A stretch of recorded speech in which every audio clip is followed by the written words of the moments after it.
Council was 2 for 5 last night, hitting .309 for the year. And the first pitch in there for a strike. You know, I think the Braves are really comfortable with Vasquez on the mound.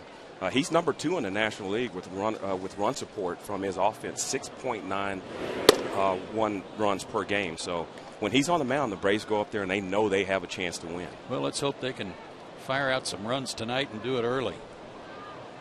His last start at Arizona got no decision. The Braves lost that one 3-2 in 11 innings, and he pitched into the 7th and gave up only 1 earned run, struck out 8.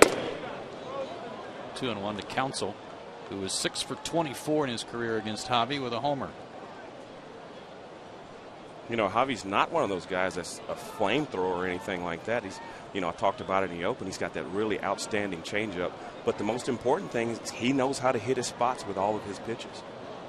And I think that's been a big key for him. 2-1 pitch to Johnson. 1 out.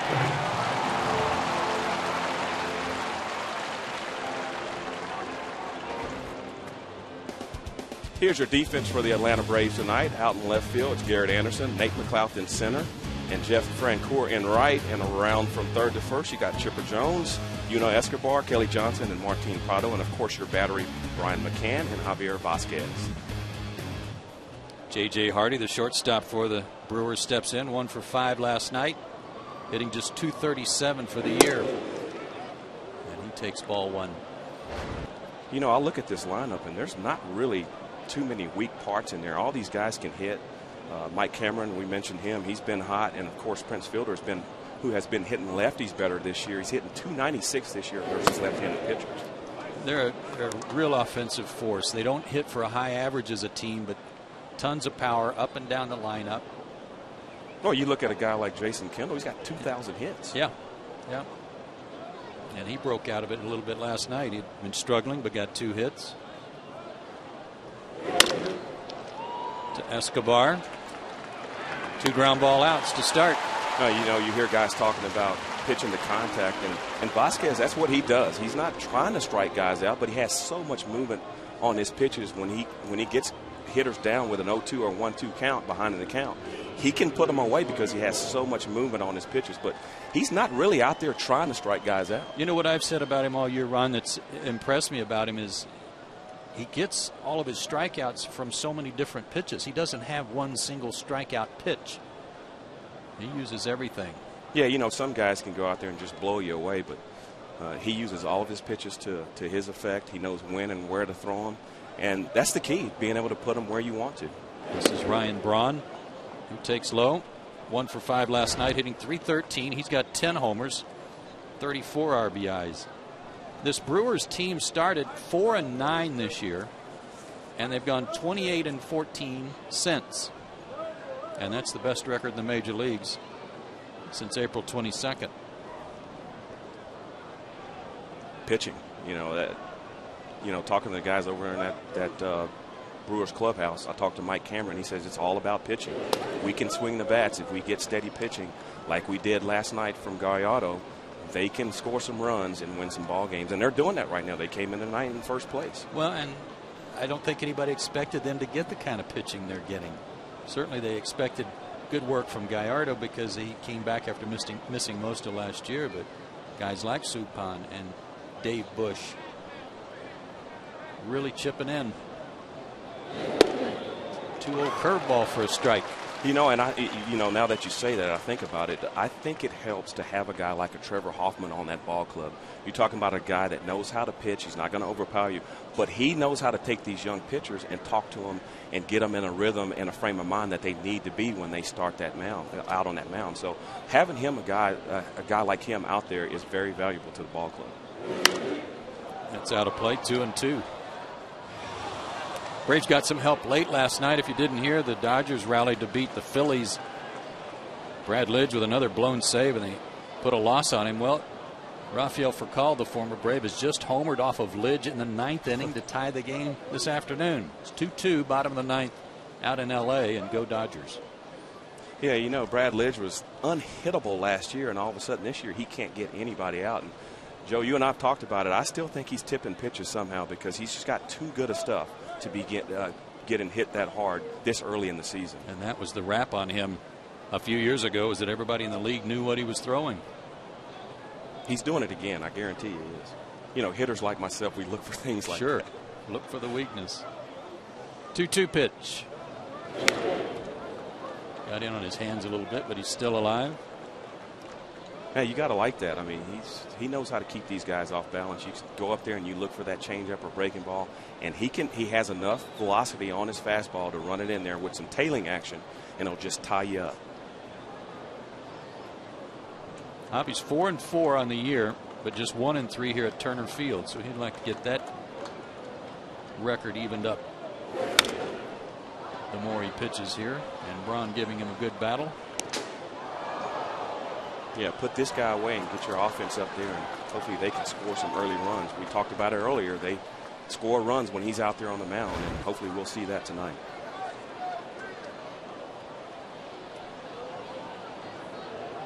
Braves actually shading Braun a little bit toward right field. McLeod shading him to right center. A lot of room between Garrett Anderson and Nate McLeod. Slow curve got him, locked him up. Wow. First strikeout of the night for Vasquez, and he has a 1-2-3 first. We go to the bottom of the first inning and hope the Braves bats come to life.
One, two, three in the top half of the first inning. We go to the bottom of the first, and Ron's here to tell you about the Atlanta lineup. Well, you got Kelly Johnson leading off, and when he goes, the Braves go. That leadoff spot is very important. You know, Escobar, Nate McLeod, Chipper Jones, and Brian McCann. We're highlighting Brian McCann because all he's done in his last 12 games is hit 2 home runs and 6 RBIs. Then you have Anderson, Francoeur, Prado, and Javier Vasquez. Jeff Suppan on the mound tonight. We've talked about him already in the open and since we've been on air. And this guy, I tell you, he's not going to overpower you. Good sinker, good changeup, good slider. Very smart pitcher. He knows he's not going to overpower anybody, so he's going to try to keep the ball down. Again, don't be surprised if some of these Braves hitters move up in that batter's box to catch that pitch a little bit higher up in the zone. Kelly Johnson starts things and takes a strike. 0 for 3 last night. Hitting right on 250 for the year. 5 homers, 19 driven in.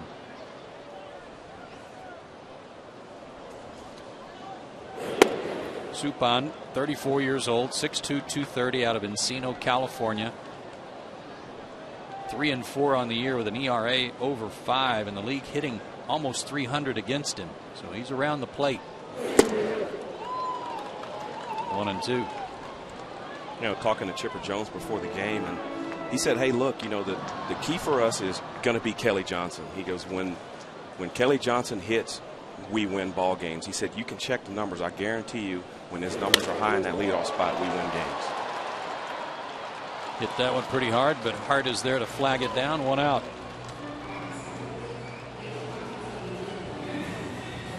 Here's your defense for the Milwaukee Brewers. In the outfield, from left to right, is Ryan Braun, Mike Cameron in center, and Corey Hart in right field. Matt Gamble at third, J.J. Hardy, Craig Counsell, and Prince Fielder at first base. In your battery, Jason Kendall and Jeff Suppan. And Yunel Escobar, the batter, went 0 for 4 last night. That dropped his average down to 288. 5 homers, 27 RBIs. A lot of 0-fers last night as Gallardo was so impressive, giving up only 2 hits on the night. Villanueva finished it up with a hitless 9th.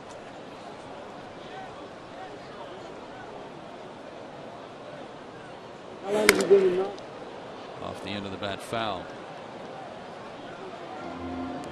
You know, I think Escobar is another big key to this Braves offense, because when he hits, I think they score much more runs too, in front of Chipper and now Nate McLouth. And we highlighted Brian McCann, and when he comes up in scoring position, you can almost guarantee that he's going to hit the ball hard somewhere. So Kelly Johnson and Escobar, if they're on base, the Braves can get some stuff done. I agree with you, Ron. And those guys are, Yunel especially, very aggressive at the plate. He's going to swing at a lot of first pitches, and sometimes you'd like to see him be a little more patient at the plate, and Kelly Johnson as well. Yeah, especially in that leadoff spot. And you're right, is a free swinger, but sometimes guys like him, you can't figure out how to pitch him because they're swinging at everything. 1-2 the count.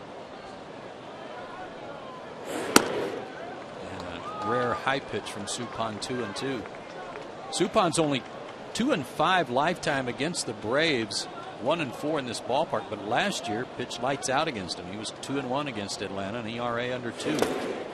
Yeah, and one of those starts, I believe it was August the 1st, he threw 7 shutout innings. And Yunel Escobar rung up by home plate umpire Marvin Hudson, and Yunel didn't think so, dropped his bat. That's not going to exactly endear him to Mr. Hudson. Well, usually when the barrel of the bat gets out there in front of the plate just like that, more times than none, that home plate umpire or the first base umpire is going to call you out.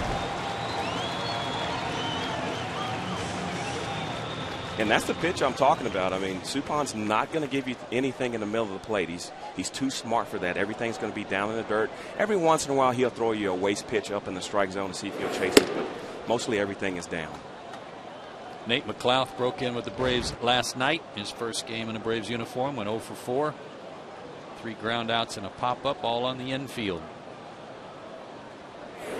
But he said today that, I had some butterflies and it still felt like I was on the visiting team, and I got to get over that. Yeah, and I spoke with him today, too, before the game, and I asked him, I said, does it still feel pretty weird to you? And he goes, it doesn't feel weird to me out here on the field, but in the clubhouse it still does.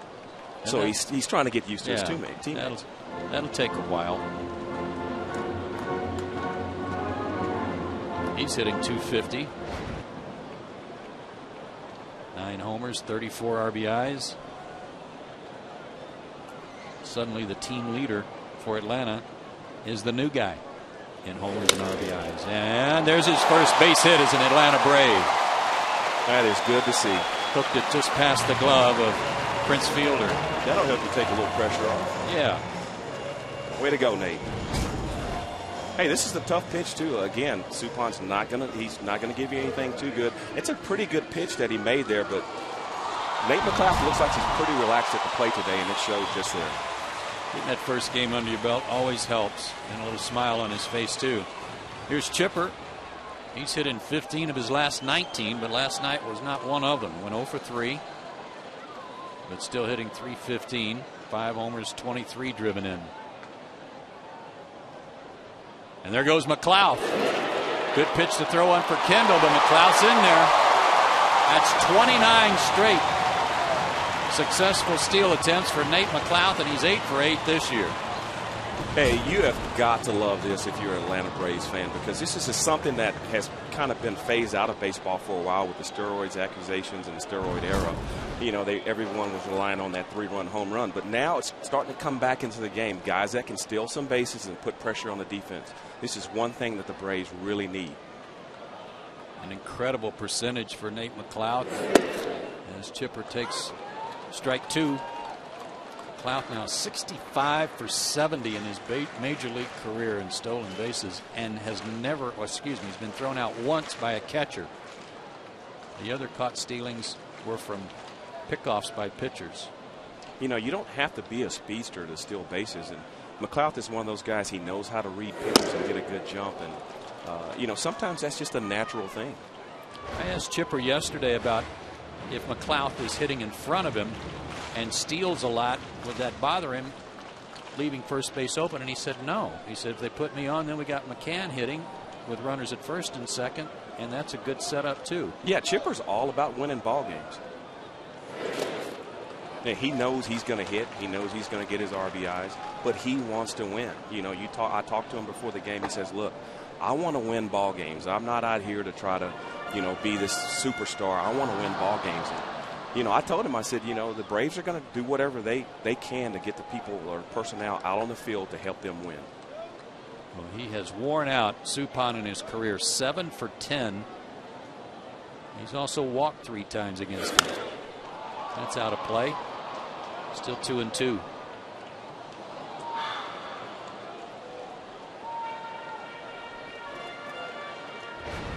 So Nate McLeod with his first hit as a Brave and his first stolen base. Didn't waste any time. Went on the first pitch, which hitters like to see, especially with 2 out. If you're going to go early. Yeah, you don't want to go with 2 strikes and throw that hitter off.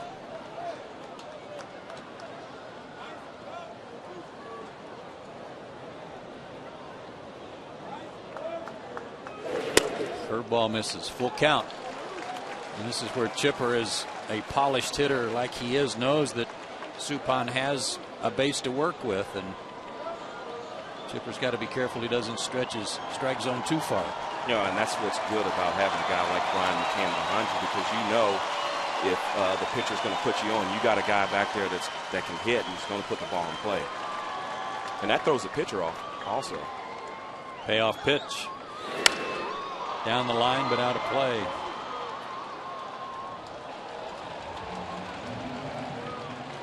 Yeah, you try to pitch around Chipper or make him chase a ball out of the strike zone and get himself out, and you end up putting him on, and it's almost like, okay, I got through that, and you forget about the next guy that's coming up to the plate, and Brian McCann, and he can take you deep if you put one in the middle of that strike zone. Chipper hitting .271 at home. 387 with runners in scoring position, and he takes ball 4, and there is a first and second situation for Brian McCann. First walk for Suppan.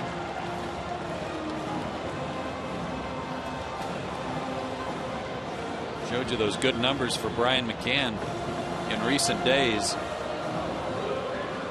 Brian hitting right at 300 with runners in scoring position. Remember, we talked about this at the beginning of the broadcast, how that had been a problem for Atlanta on this homestand. Just 3 for 22 with runners in scoring position in the first 3 games. 0 for 8 last night. So an opportunity for that early lead. In the dirt ball one, McCann hitting .303, 5 homers, 19 RBIs, and boy, Ron, he came a long way to get it up to .303. Yes, he did. But I'm battling that problem with his eyes. Joe, I'm convinced he can hit blind. That's how good he is. Little radar. 2 on, 2 out.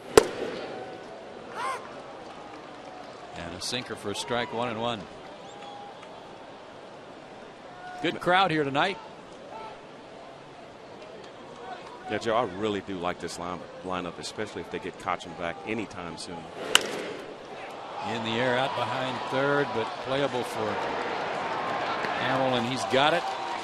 And that'll end the inning. Braves leave a couple. We go to the second. No score.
injury report for the Atlanta Braves. We were already talking about Casey Kochman being day-to-day. The Braves will have to make a decision on him pretty soon. Campillo, Reyes, and Infante all on the DL. And certainly for Omar Infante, that was a big blow to this ball club. Yes, it was. Hopefully they'll get him back sometime around the All-Star break. Get the perfect balance of health and care at Piedmont Hospital, the preferred health care provider of the Atlanta Braves. Visit piedmonthospital.org. Well, here's a hot hitter, Prince Fielder. 2 for 2 last night. Upped his average up to 293. He also drew a couple of walks. 13 homers, 52 RBIs. Yeah, Joe, this guy's really swinging the bat well. Last 10 games, a 417 average. He's driven in 10 and he's hit 3 home runs. But the stat that I see on here that's really impressive to me is he scored 9 runs. So for a big guy, he can really get around the bases. He's getting on a lot. There's a high pop out behind second. Kelly Johnson wants it and has it. And there's Prince Fielder hustling around in case he dropped it too. That's good to see. One out. It sets a great example for some of these other players in that dugout. Yeah, look at him bust it out. And I'll tell you, he can really run for a big guy. And he'll tell you too. He'll let you know about it. Yes, he will. Well, Pride of McDonough, Georgia. Mike Cameron, the batter. 0 for 3 last night, but he was part of one of the rallies with a walk, and then he scored from first on a double by Gamble. 11 homers, 28 RBIs. And he made another good play in center field last night, too. Yeah, he's hadn't aged a bit, it seems like. Good curveball check swing. Can Chipper do it again? No. Too much speed from Cameron there. But another great effort by Chipper Jones on a swinging bunt. Yeah, Chipper makes that play just as good as anybody I've ever seen. And that's not an easy play, but the speed of Cameron just too much for Chipper Jones on that play. Just enough off of it to where Chipper had to charge it in hard. He had to go a little bit to his right, which makes that throw a lot harder. You can't get as much on it. But I don't think he was going to get Cameron anyway. No, good call down there at first by James Hoy. And anybody else in their lineup, he probably gets them, but not Cameron. I don't know. Fielder might have told you he might beat that out too. Right. Cameron 2 for 2 in stolen bases. The Brewers are just like the Braves, but with the addition of Nate McLouth, they may climb ahead of the Brewers in the stolen base department now. Both these teams at the bottom of the league.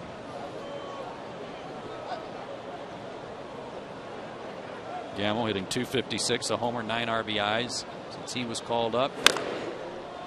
Their minor league player of the year and the Topps Bubblegum Company minor league player of the year everywhere for all teams. Now that's saying something. Yeah, he had a big year at Huntsville. A .325 average, 20 homers, 99 driven in.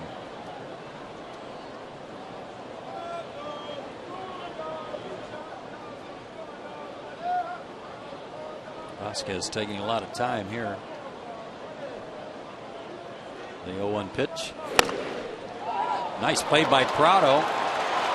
To Escobar, back to Martin. Nice 3-6-3. Well done by a guy who's not even your normal first baseman. Good play. We go to the bottom of the second, no score.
on the deck of the Chop House tonight as they're taking in game 2 of this 3-game series. And fans, it's time for the know-how question of the game, built by the Home Depot. And if you have a question, send us an email, and if chosen, we'll answer it later in the game. Send your email to braves@peachtreetv.com. Please tell us your name and where you're from, and remember, more saving, more doing. That's the power of Home Depot. Joe Simpson, Ron Gant with you from Turner Field. And Garrett Anderson leads off the second for the Braves. 0 for 2 last night, hitting .256.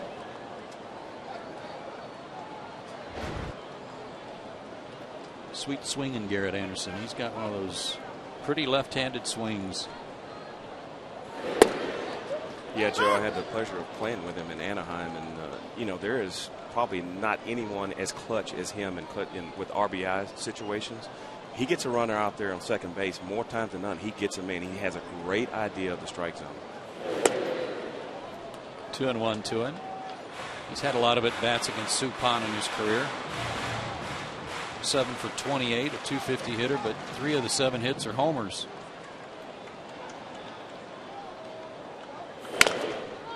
Bounces that foul. 2-2.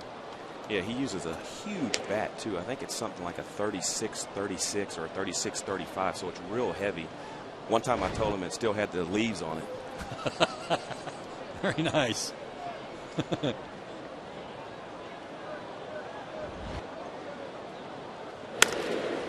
Popped him up. Hardy near the bag, puts it away. 1 out. More and more of these, you hear about more and more of these veteran players swinging heavy bats. Not so many of the younger guys, and maybe that's that aluminum bat influence that they're still trying to wean themselves from. Yeah, and I think a lot of it is too, you know, they stay with what got them there. You know, they're using their smaller bats and whatever feels comfortable to them. But sooner or later, you're going to have to make an adjustment at the big league level. So is it a bigger bat, a little bit more of an ounce bat? It just depends on what type of hitter you are. But sooner or later, it's going to have to be an adjustment. Jeff Francoeur, 0 for 3 last night, hitting .248.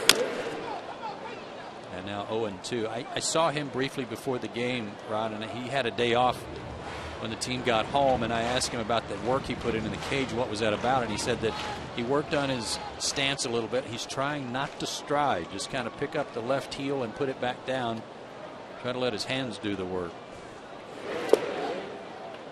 Yeah, you got to have a little bit of movement towards the baseball, but you know, I think in Jeff's situation, sometimes I think he goes up to the plate trying to do too much instead of just using the middle of the field. And, you know, a lot of expectations was put on him for power, and I think that got to him last year. I agree. Struggled a lot last year trying to hit home runs, and he needs to get back to the basics, which he is trying to do now. And Terry Pendleton has tried to beat that into him, and he's starting to come around a little bit, but still got a long way to go. Just run the count full now after being behind 0-2. Yeah, showing some patience. Got to make this guy get the ball up. Scouting report on Suppan, he'll get 0-2 on you pretty quick, but then has hard time putting you away. Payoff pitch, line to center, good at bat. Went down and got that one. You know, Jeff does hit better with 2 strikes on him because he does cut his swing down. He knows he's not going to try to hit a home run. The pitcher's going to probably throw a nasty pitch, this pitch was probably right on the black on the outside corner. Jeff stayed right in there. Look at that front shoulder. Just stay right in there, head on the baseball. Just drop the barrel of the bat with your hands and let the bat do the work. Well, that was well done there, and a terrific at bat. He's at first with 1 out for Martin Prado, who's hit in 5 straight. He had 1 of the hits last night. A double to the right field corner. 0-1. Man, it's good to have a guy like Prado on the ball club, can play anywhere in the infield, and stick him in the outfield, he'll do a pretty good job out there also. So that takes a little bit of pressure off the manager.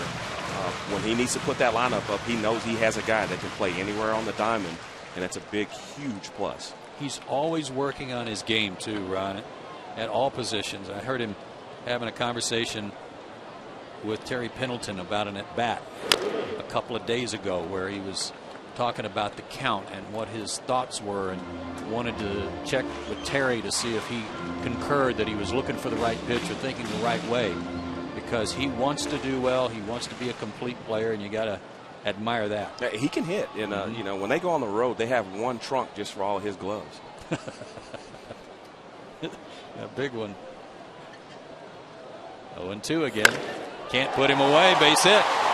Tried to run a fastball in on him, and Martin spoiled that. First and second, one out for Javi Vasquez. And that's what you have to do, Joe. That pitch right there is about belt high, middle of the plate in.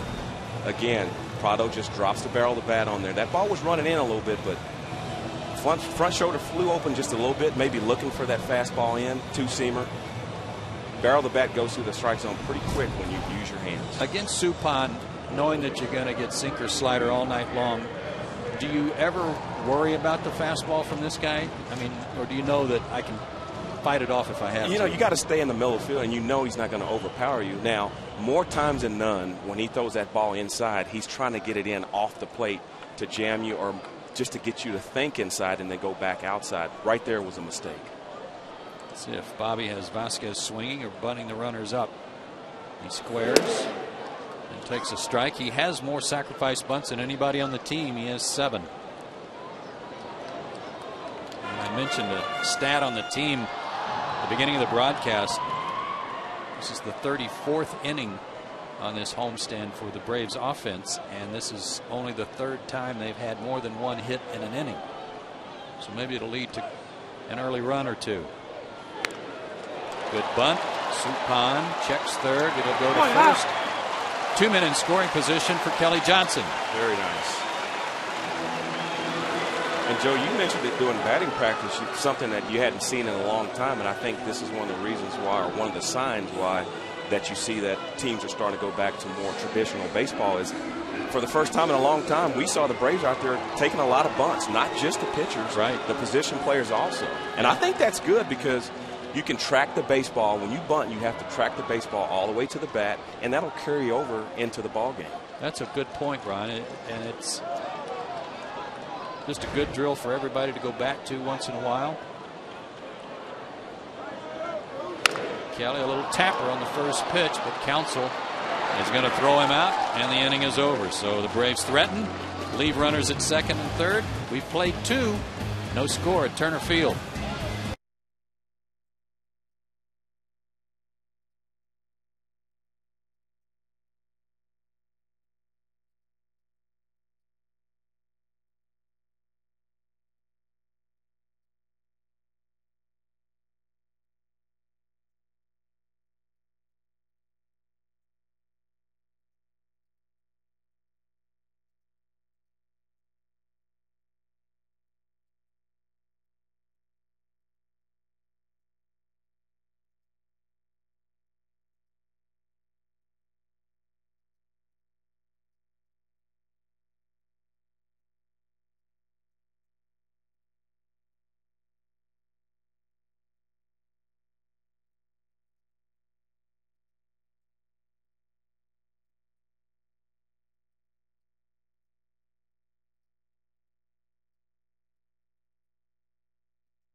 We had some seat upgrades for some folks. JJ handing out some free passes. There they are.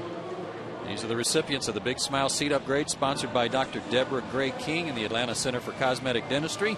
The place in Atlanta to get a beautiful smile, and they are seated right there behind the tarp in the front row. The word's getting out. I think JJ's going to start getting bombarded when he gets seen out there. They're just going to hang around by the gate until they see him, and then they'll just rush the gate. Corey Hart leads off for the Brewers. No score.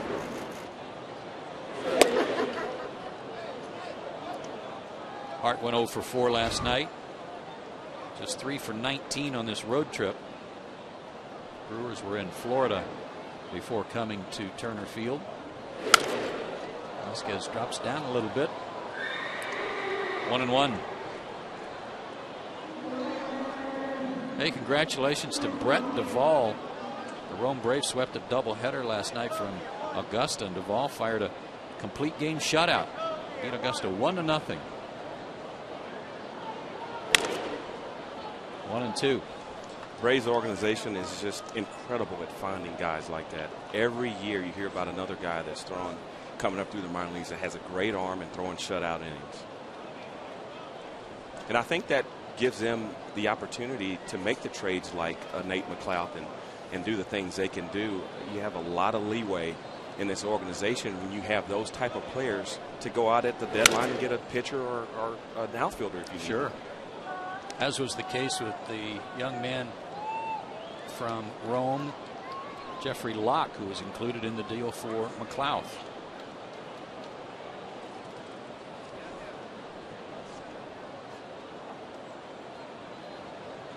It was a two-hitter that Duvall fired last night, struck out 5. Got him with an off-speed pitch. There's that changeup, Ron. Yeah, absolutely. It just disappears on you, and that was just a great sequence of pitching. He started him off with a slider, got him thinking off speed, and then came back with a fastball, and then the rest is history. You got that hitter behind him. Now it's time to take a look at the SunTrust Solid Performers, brought to you by SunTrust. Live solid, bank solid. Tonight's subject, the National League leaders in strikeouts. Lincecum and Santana at the top of the list, but there's your man Javi Vasquez, third in the league, just ahead of Chad Billingsley of the Dodgers. And Vasquez up to 88 tonight. One behind Santana. 0-1 to Jason Kendall at 214 for the year. No homers, 17 driven in. That's out of play. You know, one other thing, Joe, that I've noticed, you know, Javier Vasquez is throwing the ball great, but if you pay attention, take a look at Brian McCann. Every time he puts a finger down, Javier Vasquez goes. So don't underestimate how important Brian McCann is behind that plate. He knows how to call a ball game. He's a baseball player, isn't he? Oh, absolutely. I mean, I've said this before. I would have loved to play with Brian McCann. He's funny. He's a great teammate, and he can absolutely play. Got him. Good breaking ball there. His third strikeout. Hey, the pyrotechnics at the Gas South is back tonight. All right. Ran out of sparklers for a couple of days, but it's back tonight. Good pitch. Jeff Suppan, the pitcher. 2 for 16 on the year, a 125 average. He can hit, though, so you have to be careful with him. Driven in a couple.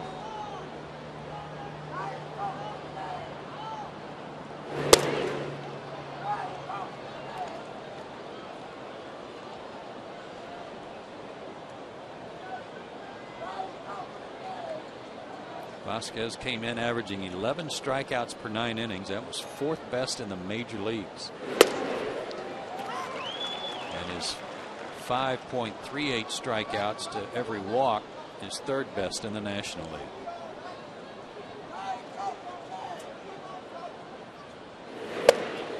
Two and two. That's got to be a great feeling for a pitcher to be able to locate all of your pitches anytime you want to in the strike zone. If you want to throw one off the plate, you don't miss inside and hit the bat. I think that was what was fun about last night's game, watching both Gallardo and Jurgens, is that they had a command of both sides of the plate. And as it turned out, Gallardo got the best of it. Both guys really locating their pitches well. And unfortunately for JJ, didn't get any runs to work with. Fought off to the right side. Prado's there, and first 3 innings, thanks to a double play, Mr. Vasquez has only faced 9 hitters. We go to the bottom of the 3rd for Atlanta.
free airfare for 2 if the Braves hit a home run during this inning.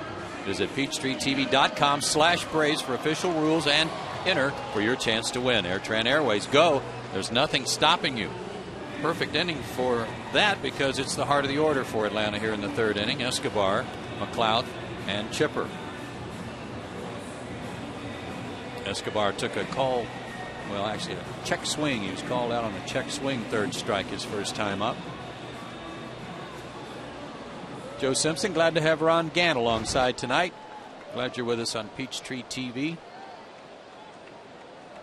Statistician to the Stars, Dave Baker here. Laser Baker. Get it Laser Baker.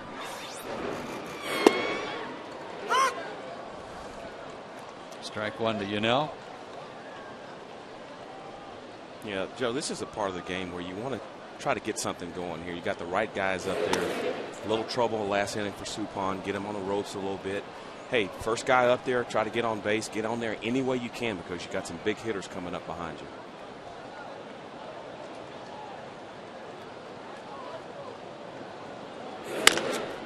One hopper to 3rd. Boy, that sinker really sinking. Yep. Gamble throws him out. 1 away.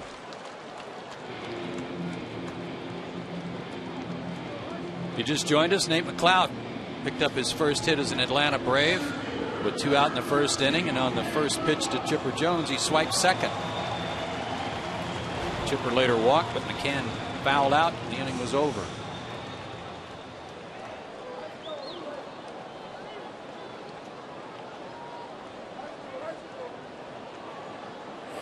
A lot of heat being fired from that Pittsburgh locker room over the trade of Nate McLeod, Ron.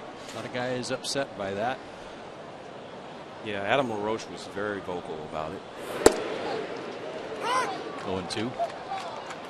Maybe because Adam wanted to come with him.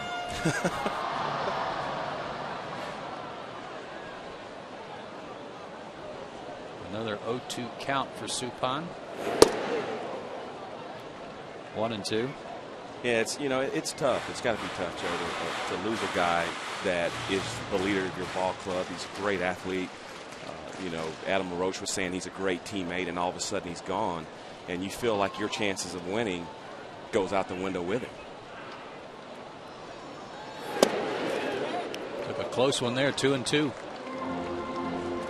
But they called up a young kid in McCutcheon that can really fly, and they stick him out there in center field, and he's doing a pretty good job so far since his call up. I think he got a hit on his first at bat. Yeah, I've heard some really outstanding reports on him. Full count again after being ahead 0-2.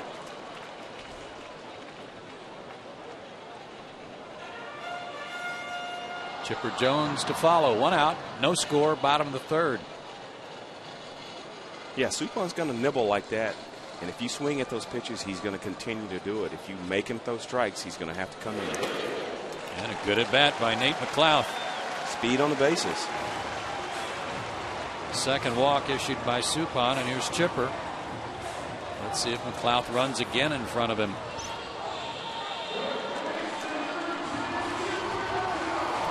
And that's, those are the unseen things that speed will do for you. Look, you got a guy at first base that can really fly. More times than none, he's going to take off and try to steal second. So what is the pitcher thinking? Half of his attention is on the hitter, and the other half is on the runner. So a lot of times you forget about who's in that batter's box and lay one right down the middle.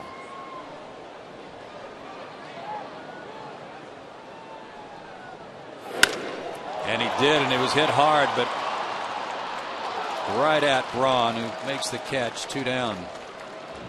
Chipper hit that one right on the button. 2 down, runner at first for McCann, who fouled out his first time up.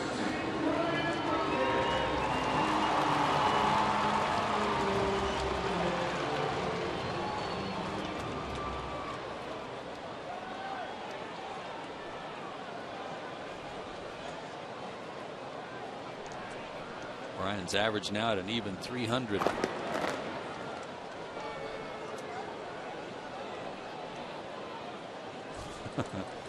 This fielder. He has fun, doesn't he? Patted McLeod on the backside after that pickoff attempt.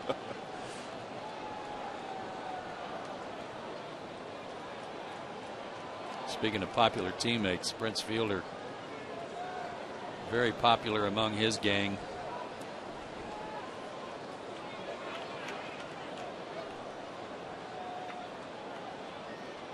First pitch to McCann. Like he was taking all the way. Ball one. Yes, the other thing speed does for you. A long single right here, Joe. With a guy like McLeod at first base, he can score on that thing. At least there will be a play at the plate.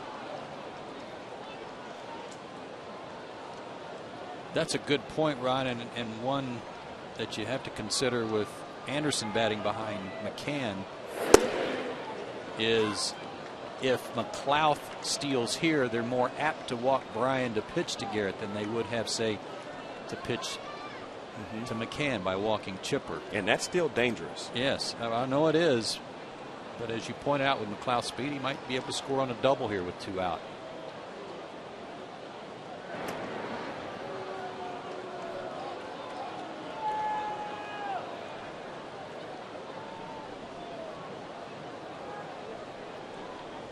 Those are 2 pretty good players over there at first base, and I don't think either one of them are more than about 5'10". Curveball hit deep to left, but again Braun is there, and just shy of the warning track, he makes the catch. This has been the Airtran Airways home run inning of the game. Be sure to register at peachtreetv.com/Braves for official rules and your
to 0, and this is your Toyota Tacoma trivia question.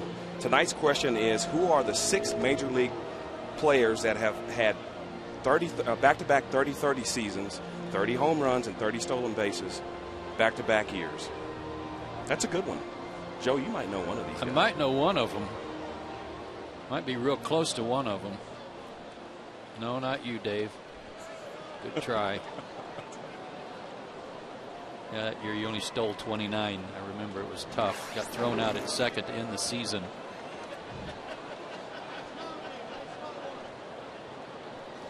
If you know, do you get a Toyota Tacoma? That would be super. We'll have to work on that. Craig Counsell leads off the 4th. Takes a strike. He grounded out his first time up. Back-to-back 30-30. Would Canseco and Sosa be in that crowd? Those are pretty good choices. I'm there. guessing you might have a good idea who some of those guys are. Into the Braves dugout. Yeah, I'm going to throw Willie Mays in there. Okay. That's good.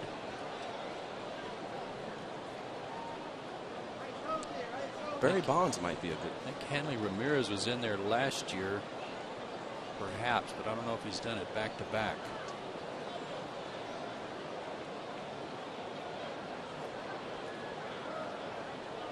Yeah, because at one time it was 3, now it's 6. So there's some recent guys. Oh, okay. To left center, but Garrett Anderson almost in his tracks. There to make the catch. 1 out in the 4th. Javi Vasquez gave up the swinging bunt hit to Cameron. And that's it so far. Cameron was erased in a double play to end the 2nd. J.J. Hardy grounded out his first time up. The Brewers are without Ricky Weeks. That was a big blow to their ball club. He's out for the year with a wrist injury. Counsell getting most of the playing time at second base now, but that really hurt. And Bill Hall, at least on reports, not quite the player he was, and even his manager has come out and said that Bill Hall was kind of running out of opportunities, and that's why we're seeing a lot of Matt Gamble in this series. But offense not their problem. They can score. You know, I really never looked at Bill Hall as a third baseman. I thought maybe he would go out to the outfield. He can swing a pretty good bat, but, you know, third base just to me was not his position. He's done a lot of moving around for them and has done so willingly for the most part. Hard hit, but a nice stop by Kelly Johnson and throws him out. Good play.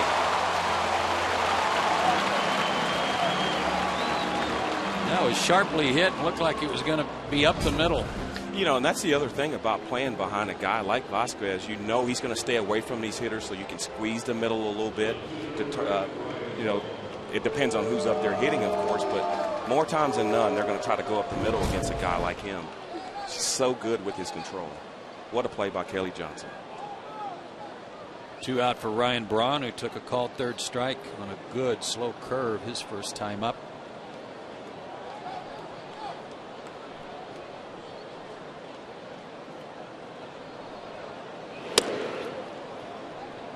That curveball couldn't have been but 78 miles an hour. It was a beauty. From 92 or 93 to 78. Yeah. Phillies and the Dodgers are now in the 12th, still tied at 2 after Furcal hit that 9th inning home run to tie it off of Brad Lidge. Washington leading the Mets 4-0. They're in the 5th.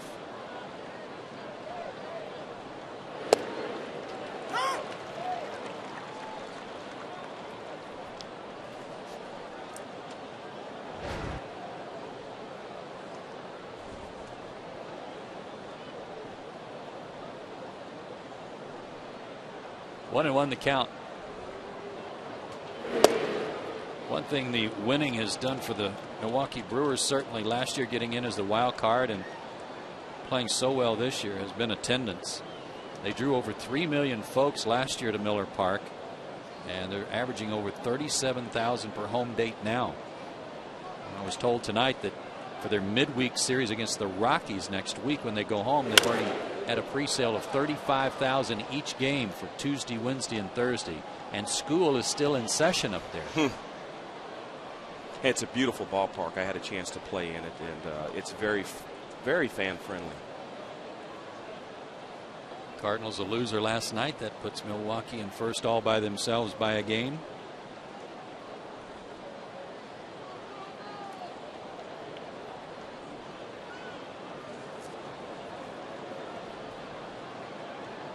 The 2-2 to Braun.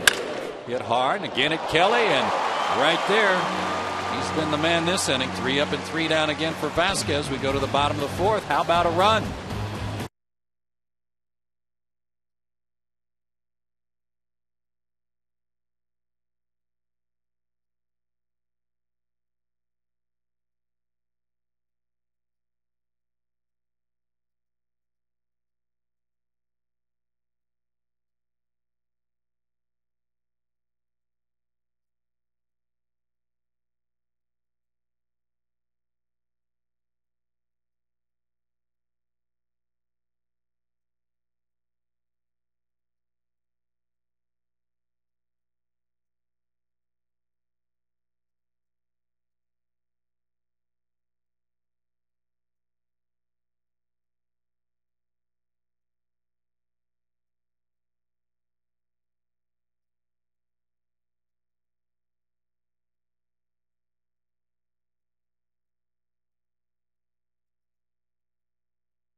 0. The Toyota Tacoma trivia question, tonight's trivia question are, who are the 6 Major League Baseball players that had back-to-back 30 home run, 30 steal seasons? And we're on Gantz, one of them. Willie Mays was right. Well done. The Bonds. Barry and Bobby. The one that got us was Vladimir Guerrero. Vladimir Didn't Guerrero realize that. Would never have guessed him. And Soriano of the Cubs. There are your 6. That's good company, Ron. Yeah, some pretty good names on there. Yes, sir. Garrett Anderson leads off the inning. Braves need to try to get some offense going. Called strike to Garrett. Dave Baker had a good question for you between innings, though. He's like, is there a club? Is there a, you get a badge or a card that you get to carry around as a member of that club? Yeah, they make us pay dues. That's what they do. Gamble over to have a look, but it's out of play. 0-2 to Garrett Anderson.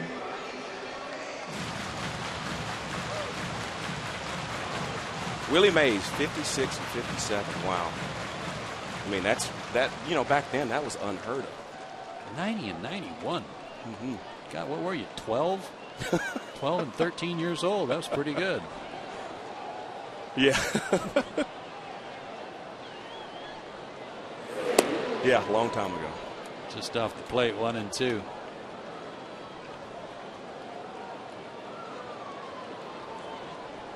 Now try to play 30 rounds in 30 days. Gosh. My hero. Off the end of the bat. But Gamble flags it down. 1 away. Good off-speed pitch from Suppan. Jeff Francoeur is next, and then Martin Prado to follow. Francoeur had a very good at-bat in the 2nd inning before lining a base hit to center. He said he felt great at the plate last night. Gallardo was just too good.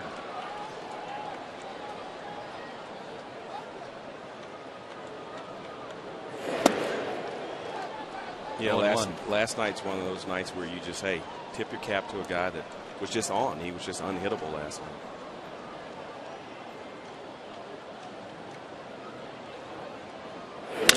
Hard hit, but right at Hardy. Jeff was right on that one. 2 down. Another tough pitch, too. This pitch is down in the strike zone, kind of tailing away from him. Looked like a little cutter or slider, and Jeff stayed right down there with it and hit it hard. Again, he's keeping that front shoulder in, and that's something good to see. He said he thought that this adjustment he was making with his front foot was making him feel like he had a little more bat speed, too, that he's going to start driving the ball better. Well, you cut that stride down, Joe, a little bit, and it keeps that shoulder from flying open. Again, when that shoulder's closed, you can stay on the ball a lot longer than when it's flying open. And your head's not moving as much. Absolutely. Martin Prado extended his hitting streak to 6 games with a single in the 2nd inning.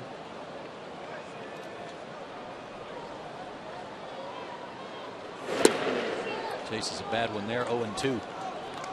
Boy, that was a slider, and it was wicked. I mean, nothing straight coming in there.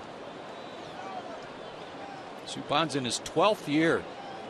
Originally a 2nd-round draft pick by Boston back in '93. Up the middle, and another base hit for Prado, and again on an 0-2 pitch. His single in the 2nd inning was on an 0-2 count. And at the very least, that'll clear the pitcher. Let's see what Vasquez does here. He put down a bunt his first time. Yeah, these are mistakes by Suppan. He's not really trying to catch the plate there. He's trying to throw it off the plate to see if he would chase it there. Caught a little bit too much of the plate. And Prado's one of those guys, if you come anywhere near the strike zone, he can take you up the middle. And remember, on the 0-2 count in his first at bat, he tried to run the ball in on him, and he turned on it. So maybe he thought he was still thinking inside. Yeah, now he's thinking, man, I can't get this guy out. Now what do I do? Strike 1 to Vasquez. Suppan played in the Boston organization. He's been with Arizona, several years in Kansas City, Pittsburgh. Went from Pittsburgh back to Boston in a deal that brought Mike Gonzalez from the Red Sox to Pittsburgh. Then spent some time in St. Louis and now with Milwaukee. Was he on that championship team for St. Louis? I believe think he was. Yes. Yeah. They won a world championship. I think he came up big in that series. I think he got picked up. He might have been picked up at the trade deadline. I'll check. 0-2 to Vasquez.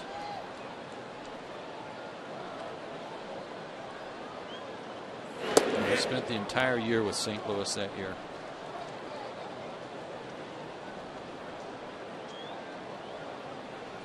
And was 12-7. Good year. See what he did in the postseason for him. Actually, 2 years. Once against Boston, he was 0-1, and then in the year they beat Detroit, he had one start, 6 innings, gave up 3 runs, got no decision.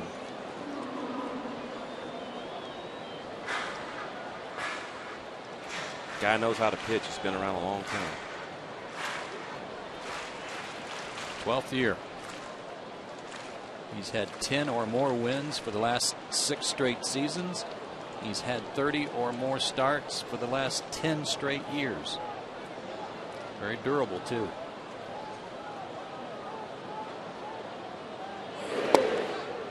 Change up missed, 2-2.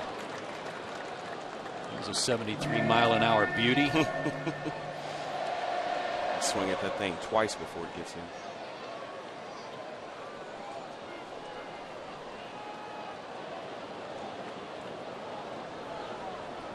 Prado at first, 2 out. And a full count to the pitcher. I don't know if I've ever seen anybody get 2 strikes on hitters as much as he does and then go to full counts. This is the 4th time already. Thank you, Laser.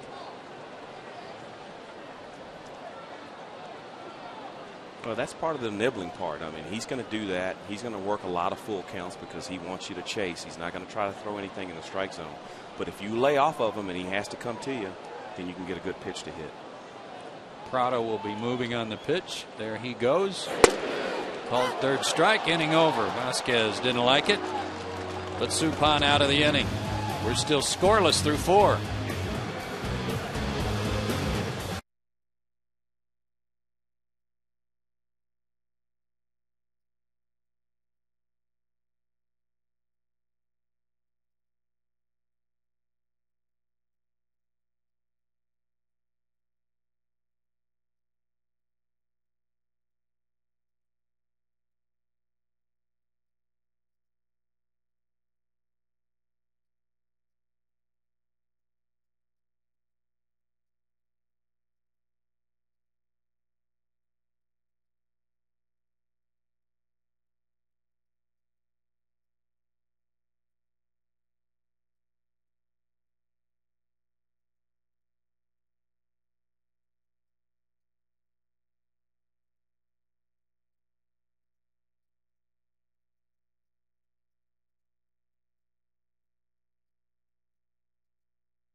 Jamison Inns and experience our new Pillow Top Premium Beds and the best in Southern hospitality. Jamison Inns, you deserve a new deal.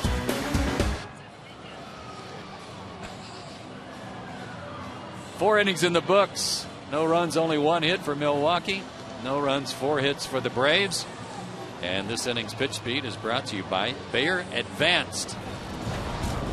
Bayer Advanced, better science, better results.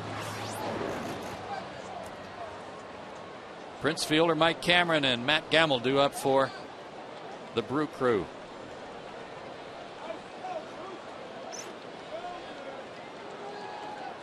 Final game of the series tomorrow afternoon. Tommy Hanson makes his major league debut against Manny Parra.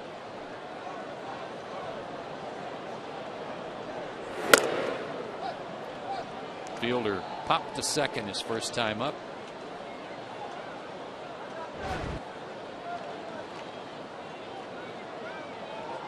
Joe Simpson, Ron Gant with you tonight from Turner Field. Glad you're with us. High drive to right. Francoeur as far as he can go and gone. Prince Fielder with one of those pop bottle rocket home runs. 1-0 Milwaukee. His 14th.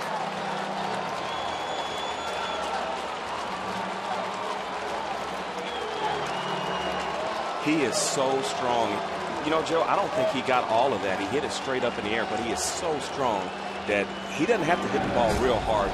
All that strength just makes the ball carry out of the ballpark. Again, this is a mistake by Javier Vasquez. He knows he cannot throw that pitch in the middle of the strike zone, belt high to this guy. Maybe trying to be too perfect and left it right in the middle. And when you do that to Prince Fielder, it's not a good thing. Great bat speed. In the first run of the ball game, Mike Cameron, a swinging butt hit, was the only hit for Milwaukee prior to that home run.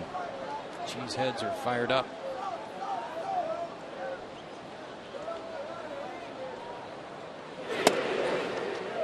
And 2. There are some guys in the Milwaukee order who have never faced Javi Vasquez before because he hasn't pitched against them since the 2005 season. Prince Fielder is one of those. This is his first look at him. Final from Dodger Stadium. LA wins it 3-2. A walk-off homer by Andre Ethier. His 9th. He hit 2 on the day. And another blown save for Brad Lidge. Way to go, Dodgers. 2-2 to Cameron.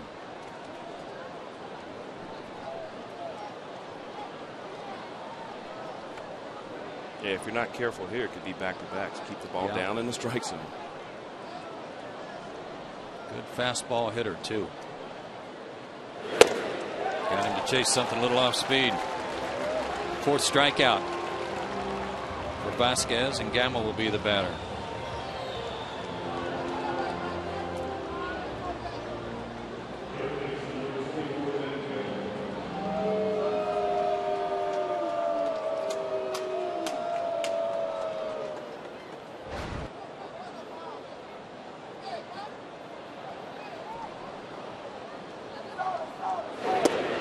Gamble hit into a nifty 3-6-3 double play. Turned by the Braves back in the 2nd inning. Good play by Prado.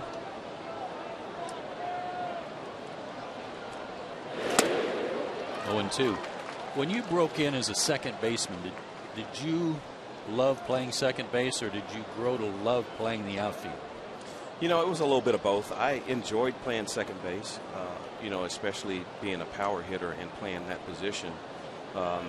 You know, I had a lot to learn, turning double plays, all the signs, and there's a lot going on in the infield, but I was much more comfortable out there in center field. Good backdoor pitch there by Vasquez. He's come back after the home run to fend 2 in a row, and Corey Hart the batter. That's 5 strikeouts for Vasquez. Now this is nasty right here. Look at that pitch just down and away, and that's the spot he has to hit. He has to stay on the edges. That pitch to Fielder, if it's on the edge outside, Fielder probably hits it off the end of the bat and it stays in the ballpark. Hart was a strikeout victim his first time up.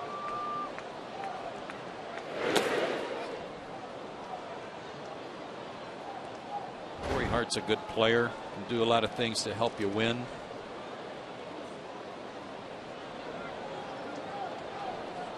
Big part of their success last year. 20 homers, 91 RBIs, stole 23 bases. Hooks that one foul. He only hit .268 last year, which is a little off his major league average, which is now .277 coming into this year. But he had hit .295 the season before.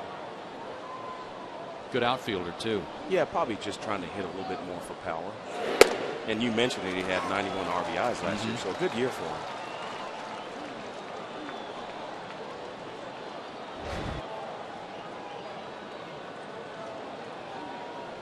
Hobby's breezing through these innings pitch-wise, but now trails 1-0. There's a change-up off the end of the bat. Escobar will have to hurry, and got him. Good play. So the leadoff home run by Prince Fielder. All the Brewers get this inning, but it puts them on top 1-0 as we go to the bottom of the 5th.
It's 1-0 on a home run by Prince Fielder.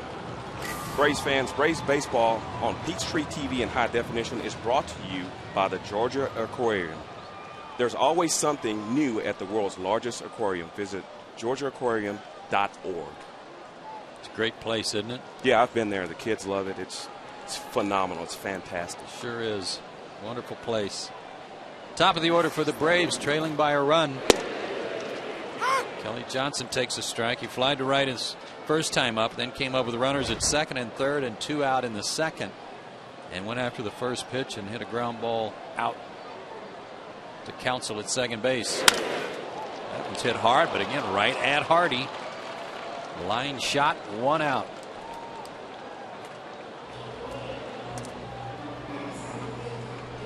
Yunel Escobar struck out and bounced out. 0 for 2.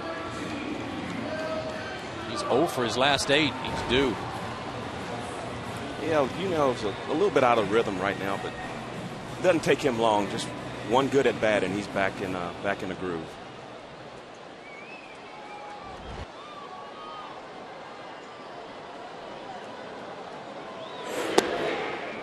Jeff Suppan, one of those guys that is not only successful on the field but off as well.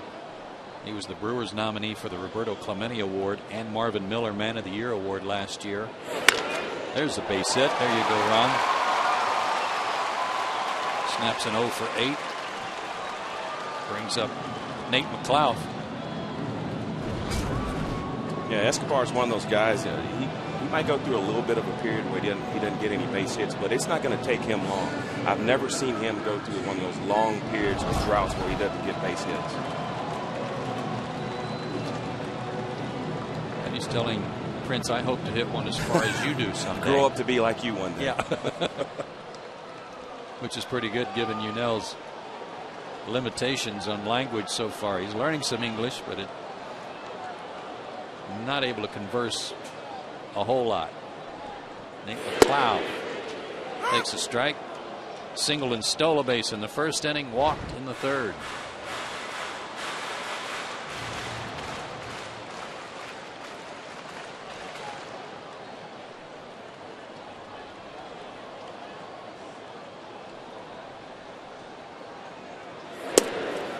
Lays off the sinker, 1-1. You know, that's another thing that a guy like McLouth does is if you take a look at that third baseman, you see him right on the edge of that grass, and Joe, you remember those days when you had those guys that can run and was a threat to lay one down, and all of a sudden you come in on the grass and then they slap it by you. That was one of the arts of baseball that I've missed. And it does create some openings for you, and that was one of the things I think they were trying to urge Jordan Schaefer to do more of, Ron, was to at least show bunt. Even if you just show it and draw the corners in a little bit, might open up some holes for you. That's a good point. The 1-1. Little looper into right field. Hart coming on. He can't get it, but he deked Escobar, and he's going to throw him out. A good play by Corey Hart to at least make Escobar freeze, to make him think he was going to catch the ball, and that costs Nate McLouth a base hit. Ouch. You know, that's one of those plays, you know, it's better off just to go, because, you know, if you get thrown out, fine, whatever. I mean, but you have got to be more aware of what the ball is going to do. Right there, it was clearly going to drop in, but a lot of times base running is instinct, Joe, and, you know, right there his instinct just did not take over. No, it didn't, and instead of a base hit, it goes in the books as a fielder's choice. Ouch. For Nate McLouth, and the putout goes 9-6. Chipper Jones, the batter. Yeah, you got to have almost a sixth sense to read the ball off the bat. Outfielders are going to do everything they can to make you stop, and Hart was able to do that. And let's face it, when you're having trouble scoring runs, the last thing you can afford is some base running mistakes. Yeah, you don't want to see that. But, you know, hey, he's still young, and he's going to make mistakes. These guys aren't perfect out there. They seem to think so sometimes, but, you know, the best players that ever put on a pair of shoes on that diamond has made some huge mistakes before. Chipper tonight has walked and lined out. He roped Braun out in left field his last time up. 1-1.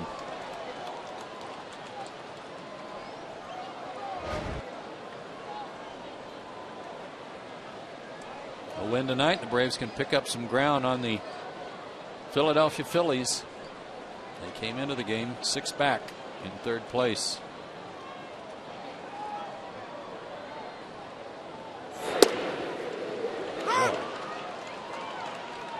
Certainly got the benefit of the doubt on that pitch. 1-2. Yeah, it looked a little inside. 5.5 out as we speak after the loss by the Phillies in extra innings.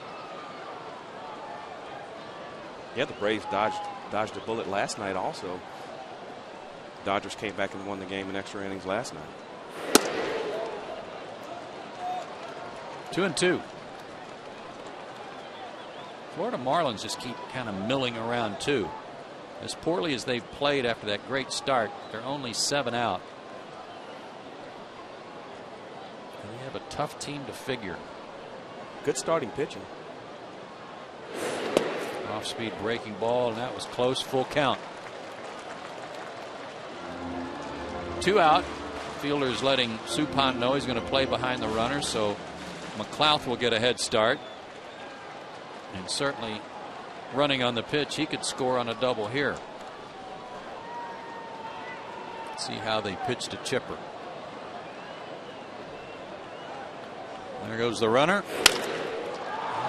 2-hopper. Nice job by McLouth to try to get in the way of Craig Counsell, but it didn't work. Braves leave a runner. We've played 5, 1-0 Milwaukee.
look at the Braves' upcoming schedule, brought to you by AirTran Airways. Go. There's nothing stopping you. And tomorrow, the conclusion of this series with the Brewers be on Fox Sports South. Airtime 1 o'clock for Braves Live. And it'll be the Major League debut of Tommy Hanson against Manny Parra. Then the Pirates come to town. First game on Sports South. And first pitch at 7:10 on Monday. 2 games back here on Peachtree TV on Tuesday and Wednesday. And then the finale, Business Fan Special, Thursday afternoon getaway day against the Pirates. Again back on Sports South. And a new third baseman for Atlanta. Diori Hernandez checks in, Ron. And that's not a good sign. No, it is not. Chipper Jones having to come out of the ball game, and we'll update you on what happened. But to me, it looked like he kind of grabbed his side. This is before the first pitch here, and he backs out of the box like something was already wrong, and you see him kind of put his hands on his hip. And here's the swing. Yeah, it was. I don't think it had anything to do with that last swing. I think it had something to do. Yeah, before he even came to the plate. But we'll pass along whatever information we get as soon as we hear something. But the last thing Atlanta's offense needs is to have their best hitter out of the lineup again. 0-2 to Kendall.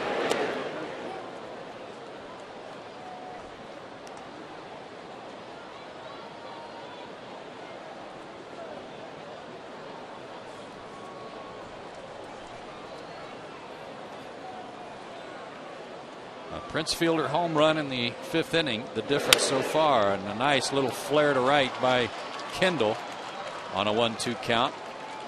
It's the leadoff man on board for Milwaukee here in the 6th.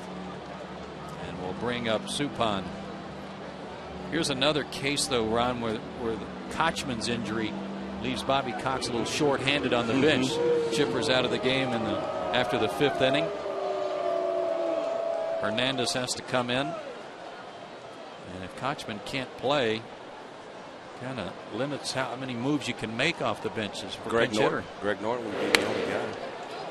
Good bunt by Suppan. Runner at second, 1 out. 4th sacrifice of the year for Suppan. 1-4 on the putout. And Craig Counsell, the batter. You mentioned Omar Infante, and I talked to him before the game, and I asked him how long, because he still has that cast on his wrist and hand, and he said about 2 weeks he's going to get it taken off. So that's a good sign, and love to see him back in that lineup. Yeah, they had originally said probably 6 to 8 weeks. Let's hope it's the shorter.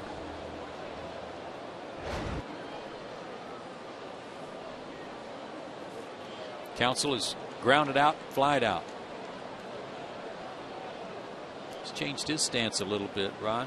Not quite as pretzel-like as he was before.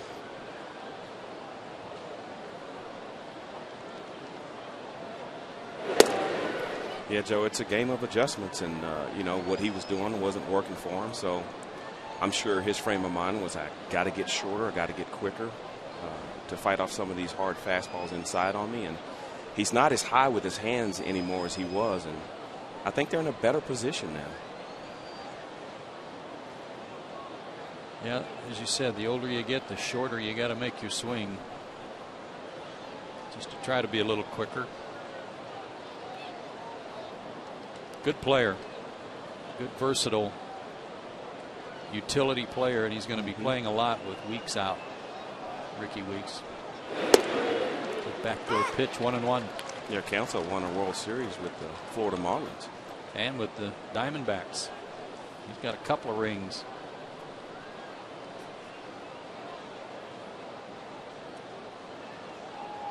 He scored the winning run in Game 7 against the Indians for Florida on that base hit by Edgar Renteria.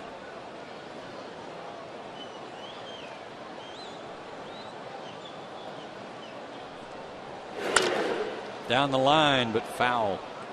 1-2.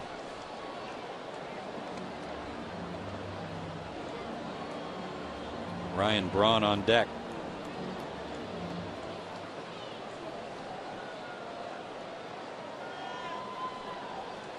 Pretty good pitch by Vasquez there. I'm sure he probably wanted to get it a little bit more inside, but He figures if Council's going to hit that ball, he's going to pull it foul, which he did. So let's see if he goes back outside. Tough guy to strike out. Only 15 strikeouts on the year, about 1 out of every 10 plate appearances. And lays off a good pitch there. Well, you saw Brian McCann really set up on that outside edge, and Vasquez missed his spot again there, so he's going to have to be careful.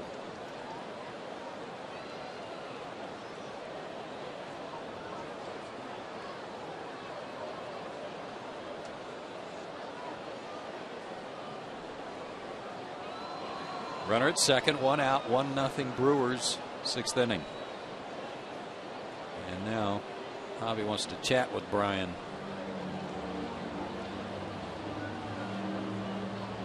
And you can understand how they want to make sure they've got everything square here, because each mistake gets magnified so much, Ron, when you're not scoring runs, and a mistake here might mean another run. Yeah, that would be insurance for Milwaukee.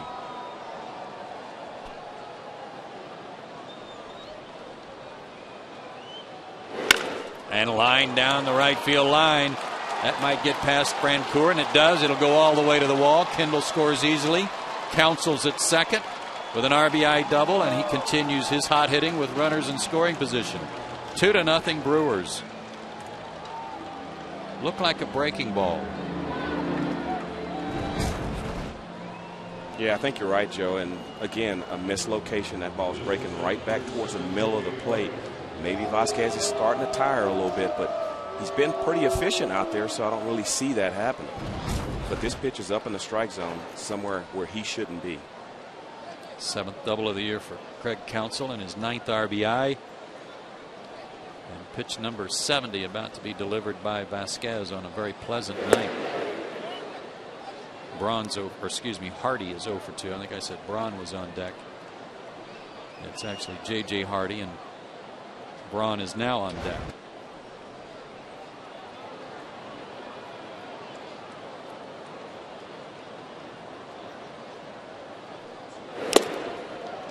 One and one. Yeah, you mentioned Ricky Weeks being out, and I tell you, if you got Craig Counsell as an option, that's not too bad. That's not too bad. Veteran guy, leader.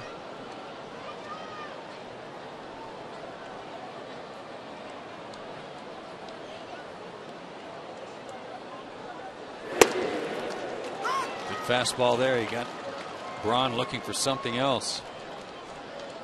Brewers won 90 games last year to earn the wild card. They beat out the Mets by 1 game for that.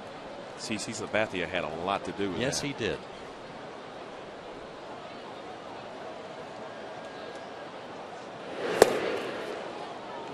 Braun lays off that pitch. 2-2. Tampa Bay beat the Yankees today 9-7 in a slugfest, and I think Sabathia may have started that game. I'll have to check.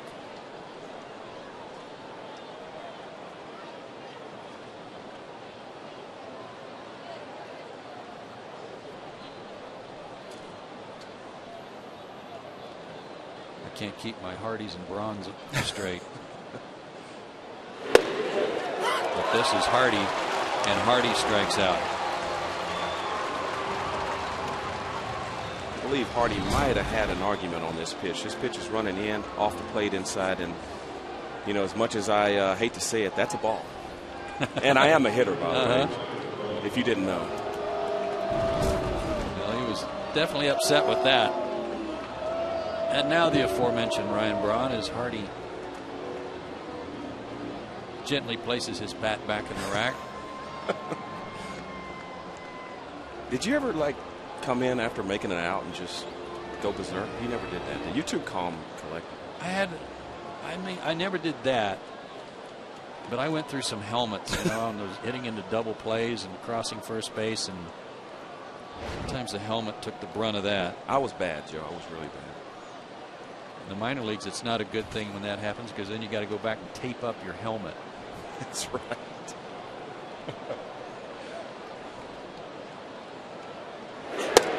And you know how baseball players have a good sense of humor.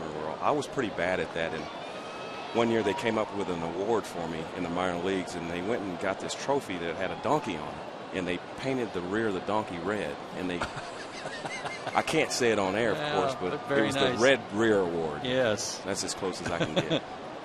Very good.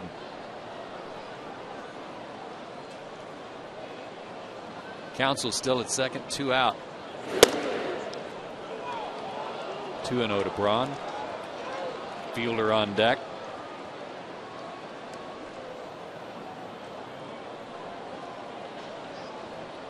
Brian Braun is a dangerous hitter, but what makes him so dangerous is the guy on deck. You don't want to make a mistake to him and put him on and have Prince Fielder come up. So a lot of times Braun's going to get a lot of pitches in the strike zone. Well, he's got a good pitch to jump on here if they elect to pitch to him. And there's a good fastball, maybe his best of the night at 92. 2-1.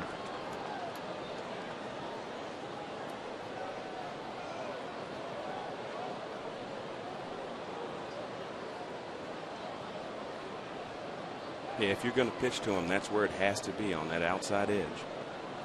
Let's see what they go with here. 2-1 if they go back to the fastball. Yeah. And a good one in a good spot again, right on that corner. Absolute great location here.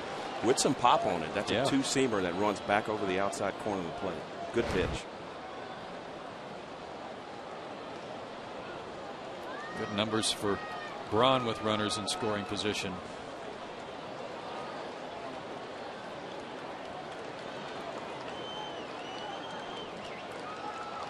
Their team hitting .253, which isn't bad. Dropped down and kind of crossfired him with that one, and he got a piece of it. Nice catch by a fan on the front row of the Golden Moon Casino level.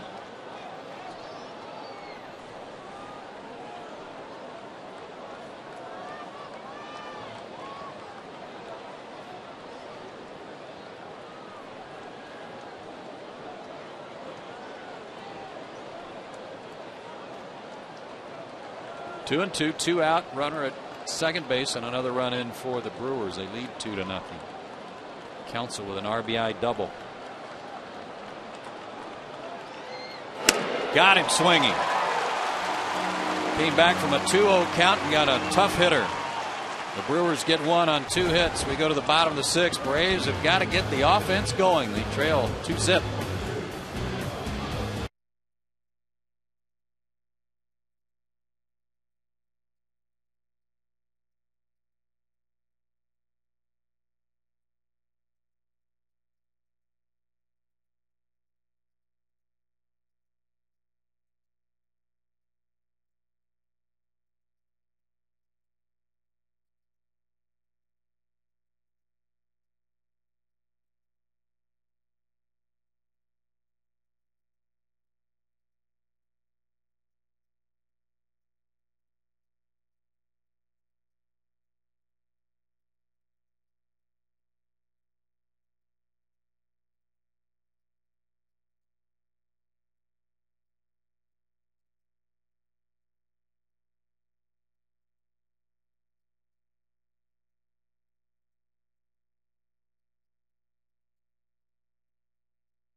Copyrighted telecast is presented by authority of the Atlanta Braves and may not be reproduced or retransmitted in any form. And the accounts and descriptions of this game may not be disseminated without the express written consent of the Atlanta Braves.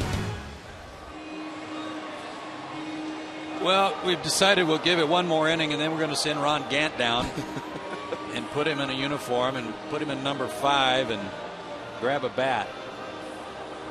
2-0 Milwaukee. Braves shut out on 5 hits. Brian McCann, Garrett Anderson, and Jeff Francoeur due up here in the 6th.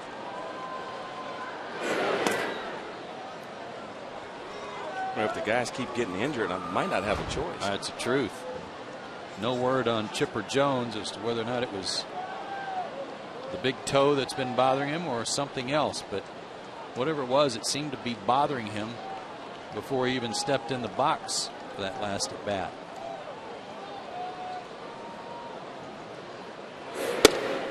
One and 1 to McCann, who tonight is fouled out and lined out.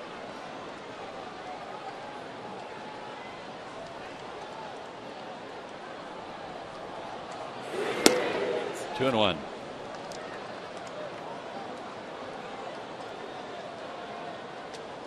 18 straight innings, Ron, without a run for Atlanta. Yeah, absolutely, and you know, you really have to take your hat off to Jeff Suppan tonight, because he got himself in trouble a couple times, but made some really good pitches on the Braves hitters. In the air to left. Tough time of night. Braun can't find it. It's over his head and deep in the corner. McCann on his horse, round second. Heading for third. The throw there. He's in there. It's twilight at Turner, and that is a tough time of night for an outfielder. Braun never saw it.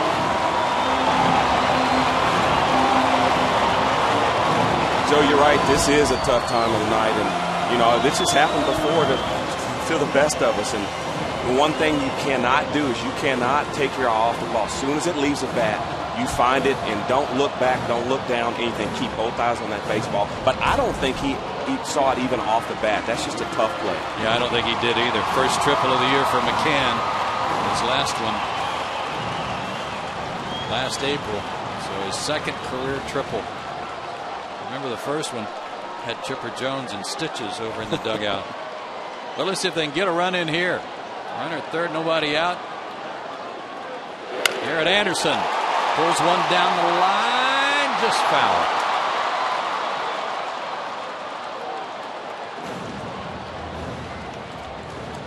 While they're regrouping, I want to send a shout out to our pal Pete Van Wieren, who along with Skip Carey is tonight being inducted into the Atlanta Sports Hall of Fame over at Emory.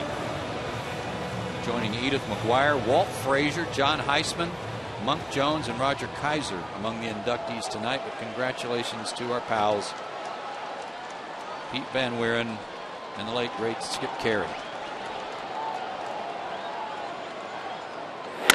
Hard hit to first. Fielder wasn't going to come home. Now he is, and he's going to get McCann at the plate. The infield's playing back, but he still made the play at home plate, and he points at Craig Counsell, who must have been yelling to him to go home. How about that? Wow. Well, Joe, hey, this is just a smart baseball play. You know why? Because he knew who was running at third base. He knew he had a shot to get Brian McCann, not the fastest runner on the Braves ball club. And that ball was really smoked hard. So he knew all he had to do was make a good throw, and he had the out at home plate.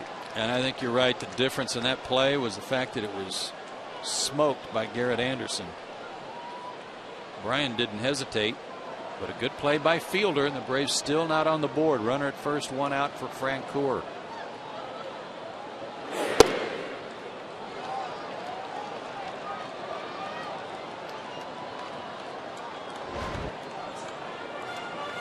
Yeah, just catching that ball first was amazing to me. That ball was smoked. Francoeur's 1 out of 2, a single. He's also lined out to short.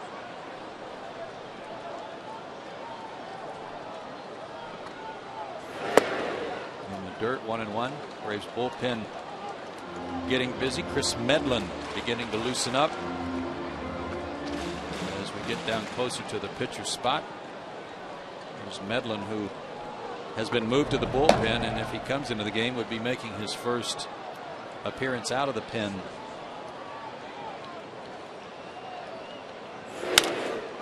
Down the right field line and out of play.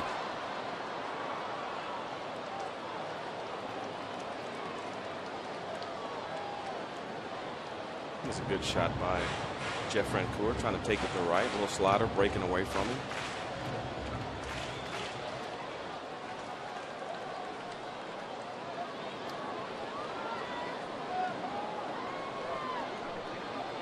1-2 the count.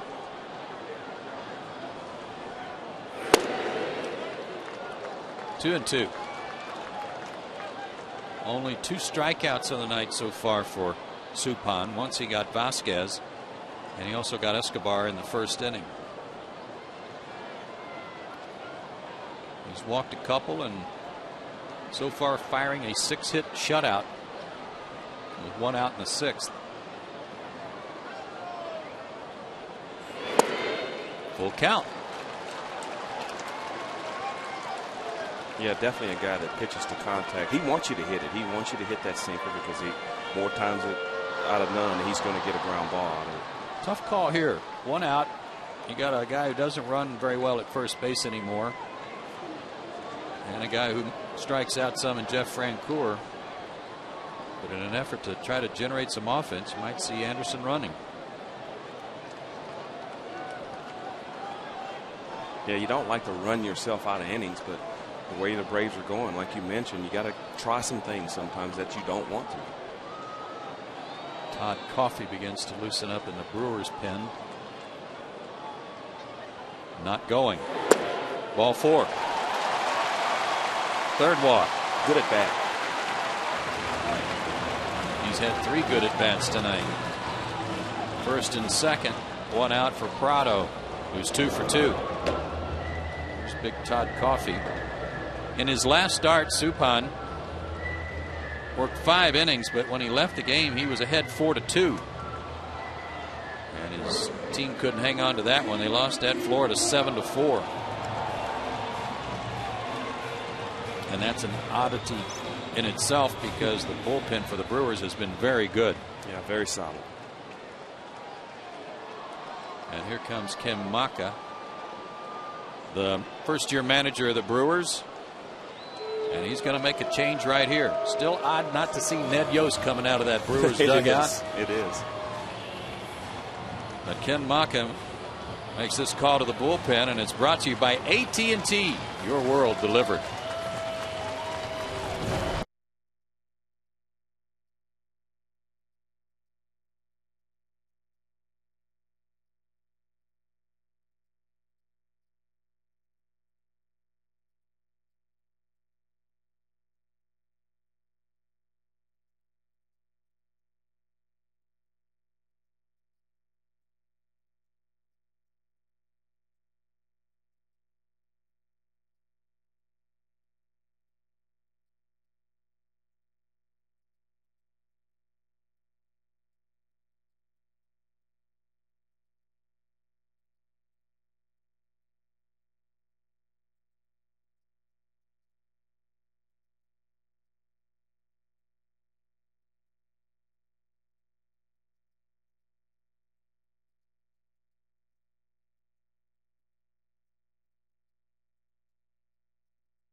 Field of Dreams starring Kevin Costner and James Earl Jones. For a full list of Peachtree TV's Screen on the Green movies, all you got to do is go to PeachtreeTV.com.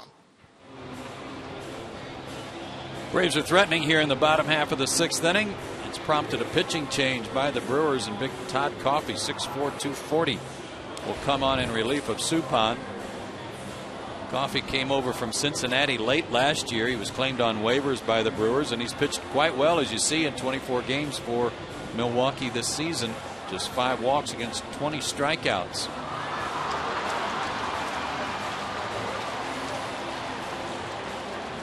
Their bullpen run, outstanding. 3rd in baseball as a group. A 3.21 collective ERA, trailing only the Red Sox and Mets. Yeah, these guys have some power arms kind of coming out of that bullpen, and then you get your closer in Trevor Hoffman, who has that disappearing act of a changeup, and he's been spot on for them, and that's the reason for a lot of their success so far this season. Braves got a leadoff triple on a lost fly ball hit by McCann to lead off this inning, but he was thrown out at the plate on a hard ground ball hit to Fielder, who made an excellent play to get him at the plate.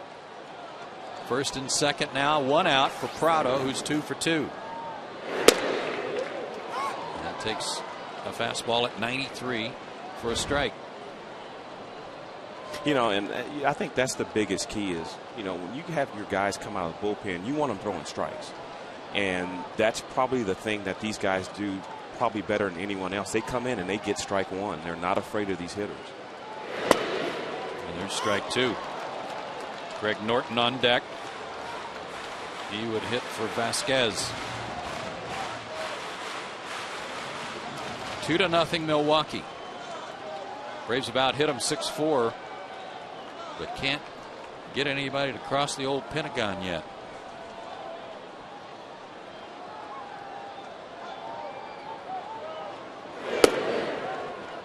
Martinez really got him right where he wants him. He has 2 hits tonight. Both of them were on 0-2 counts. Now it's 1-2.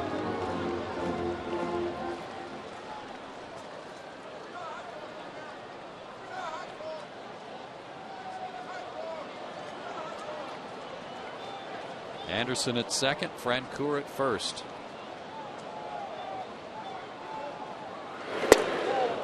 Did he go? No, he didn't. 2-2.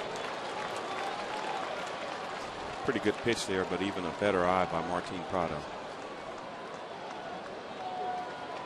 It's a tough pitch to lay off of when he throws 93, 94, the first 2 pitches inside corner. Yeah.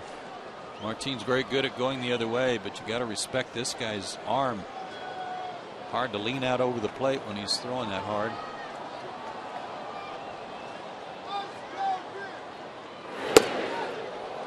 Full count. 94 on that pitch. Well, you got to look fastball. You can't look for anything else because he throws too hard. You're looking something off speed, and he brings that 94, 95 mile an hour fastball, and there's no way you can catch up. So you just got to look fastball and adjust to anything else. Try to fight it off. Again, a full count. Let's see if the runners are moving. They are. And it's bounced down the third baseline, but foul. Bobby put him in motion that time. Hoping Prado can find a hole. Martin, a tough guy to strike out.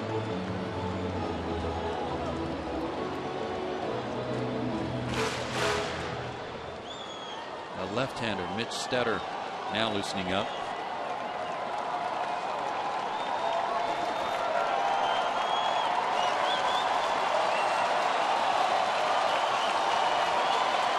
Anderson leads from second, and he's going. So is Francoeur. Breaking ball, called third strike. Throw to third, not in time. Kendall's throw is in the dirt, and Gamble had a hard time corralling it, and Garrett Anderson and Jeff Francoeur pull off a double steal on the strikeout. Yeah, good throw has it here at third base, but I'll tell you, that was just a very, very good pitch. There's nothing that Prado could do there. You're looking fastball. Guy throws hard, and he just drops off a nasty slider there in the strike zone. Not a whole lot you can do. And it was a very good pitch and a very surprising pitch. Yeah, I thought he was just going to come after him with fastballs there. Runners going. But you got to trust your stuff. And Norton hits for Vasquez. Greg's been battling a flu bug of sorts. Upper respiratory thing, and he's hasn't been 100% for about a week. And just 4 for 32 as a pinch hitter this year, but he has driven in 3 runs, and boy, a hit here would be huge and would probably tie the game.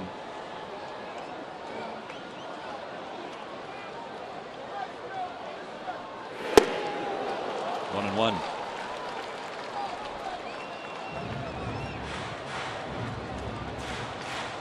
Both runners get credited a stolen base in that situation. For Anderson, his first of the year. For Francoeur, his second.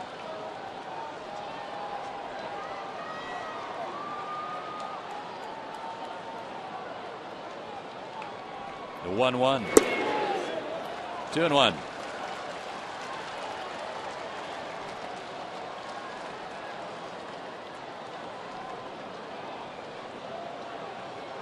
Norton this year has not had as many opportunities pinch hitting to drive in runs so far as he did last year. 2 for 8 so far. 3-1. Kelly Johnson on deck.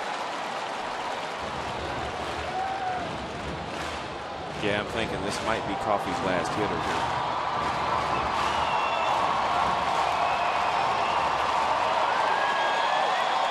He's going to be shrinking his strike zone here on this 3-1 count.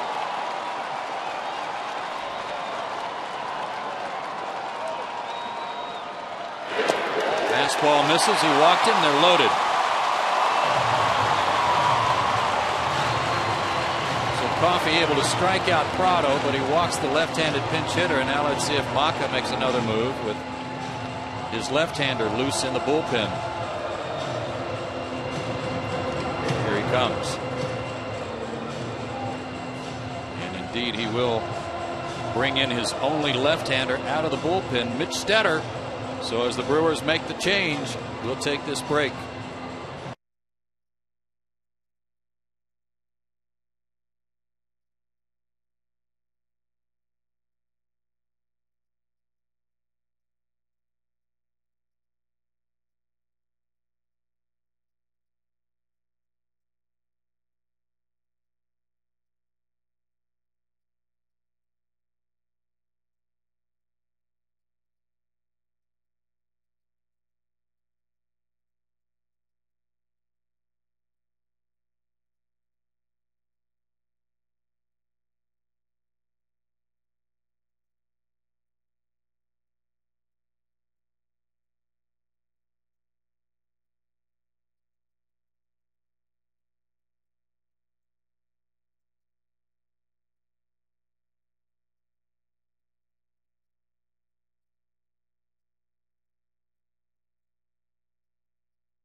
Header on the mound now for Milwaukee.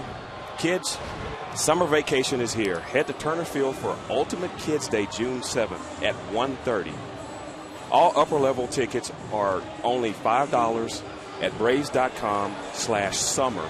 Kids 14 and under can participate in pregame parade around the field. Visit the Braves Museum and play interactive games for free. Plus run the bases after the game. That's Kids Ultimate Day. That'll be fun. And they have a blast doing it. Yeah, that's tomorrow. Well, Mitch Stetter brought in to pitch to Kelly Johnson with the bases loaded and 2 out. Stetter 6'4", 212. Good numbers for him as well. A few more walks than some of the other guys out of the bullpen, but they're only lefty. And the interesting thing here is that Kelly Johnson hits left-handers better than right-handers. Sidearms one in there for a strike.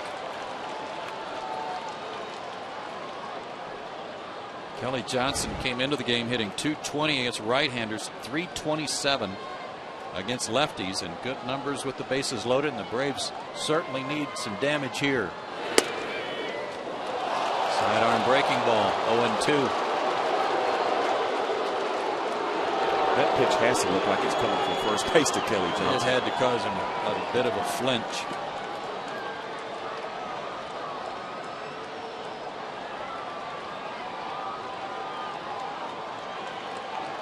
The 0-2. I got him on 3 pitches.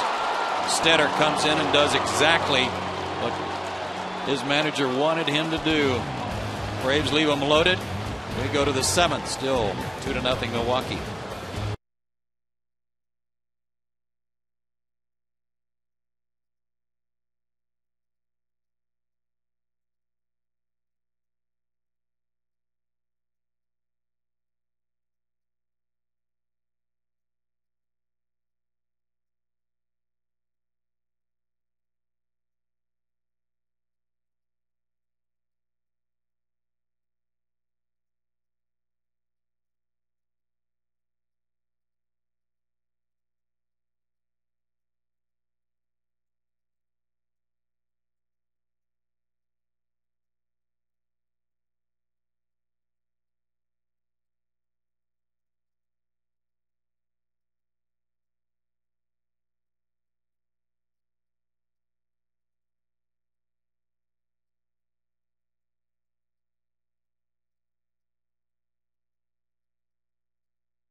Coca-Cola. Where else but the world of Coca-Cola could jog a 7-foot-tall polar bear? Take home a free 8-ounce glass bottle of Coke produced on site and taste over 60 different beverages from around the world. Make plans to visit the world of Coca-Cola today.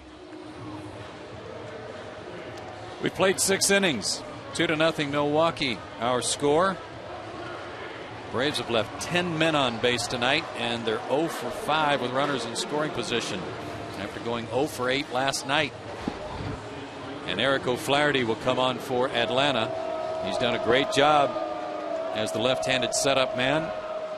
1 walk to 13 strikeouts. Has not allowed an extra base hit this year. And he'll face fielder Cameron and Gamble here in the 7th. Worked an inning last night and gave up a base hit. And Fielder jumps on the first pitch and sends a drive to deep right center. And that is the first extra base hit given up by O'Flaherty this year. And Prince Fielder has his 2nd home run of the night. 3-0 Brewers. Joe, I mentioned that Prince Fielder came into the night hitting .297 against left-handed pitchers, and now you see why. This is a smart piece of hitting right there. He knew that O'Flaherty coming into the ball game was going to try to get ahead of him with a fastball. O'Flaherty throws it in the middle of the plate, about belt high, and Prince Fielder, more times than none, he doesn't miss those pitches. He now has 10 homers and 29 RBIs in his last 24 games.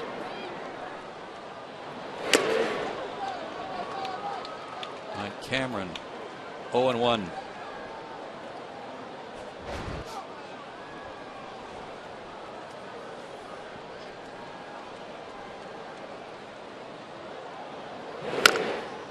Again, a tapper toward third. This time Diori Hernandez with the play, and it was hit a little harder, and he's able to get Mike Cameron, who had a swinging bunt hit his first time up down the third base line. 1 away.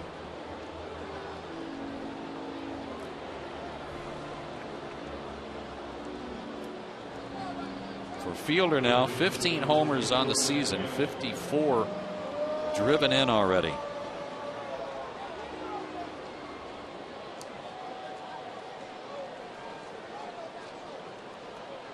He hit that so hard, he looks like he's got a cricket, isn't it? Yeah. Threw his back out. And Gamble puts a charge in one into right center field. That's going to be in the gap and bounces over the fence for a ground rule double.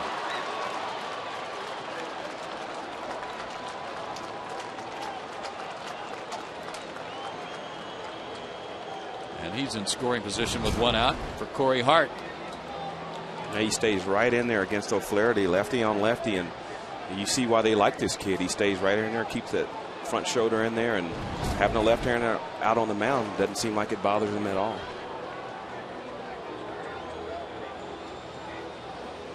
Well, a rough outing for Eric O'Flaherty. A rare rough outing for him, especially versus the left-handed hitters. He exits. We'll tell you who's coming in when we come back.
Third pitcher of the night for Atlanta will be Peter Moylan. Peter 1-2, his ERA under 5 as he continues to work off a bunch of those earned runs from the beginning of the season. First appearance in this series. He was in 2 games against the Cubs earlier in the homestand. And he'll inherit a runner at second base and 1 out. Will face Corey Hart. The 2 RBIs tonight, Ron, for Prince Fielder have tied him with Raul Ibanez for the league lead at 54. Depending on whether or not Ibanez drove in one tonight or this afternoon for Philadelphia in their loss to LA. Yeah, what a pickup he's been. My goodness. Hart's 0 for 2. He was struck out and grounded out. And Ibanez, according to Laser Baker, did not drive in a run tonight, so Fielder is tied with him. And Corey Hart swinging at the first pitch, pops it up into center. A bluff by Gamble, but he's not going anywhere as McLeod gets it back in. 2 down. Jason Kendall, the batter.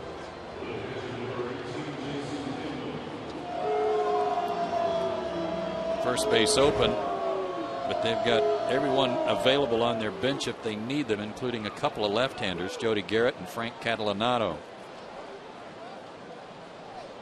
Both of those guys swings the bat pretty well too. And there's Catalanato, who would hit if Kendall reaches. 1-0.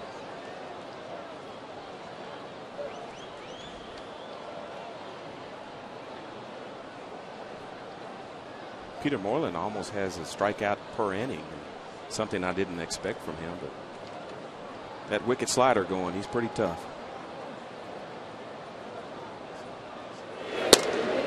He's had a better feel for that breaking ball in recent appearances, Ron. I think that part of his game, or that part of his repertoire, just coming around after the surgery last year. He's had to make some mechanical adjustments too, but it was outstanding in his last outing against the Cubs. This is with another fastball. 3-0. And now let's see if they put Kendall on and bring the pinch hitter up. Nope.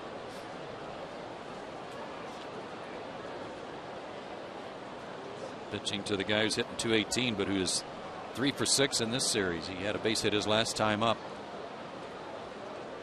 But taking all the way. 3-1. Yeah, and ideally you want to pitch to the right-hander. You don't want a left-hander coming up with runners in scoring position. Yeah, especially when you've already used your left-handed setup guy in O'Flaherty.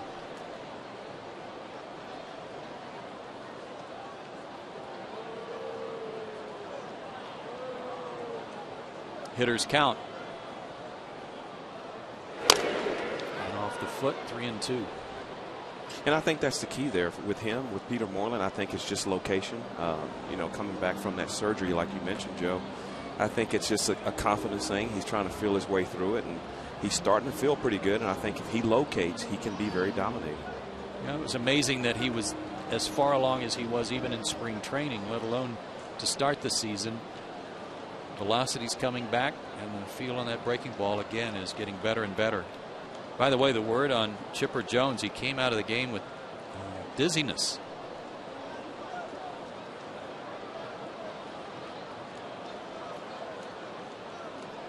Payoff pitch to Kendall. That'll do it again.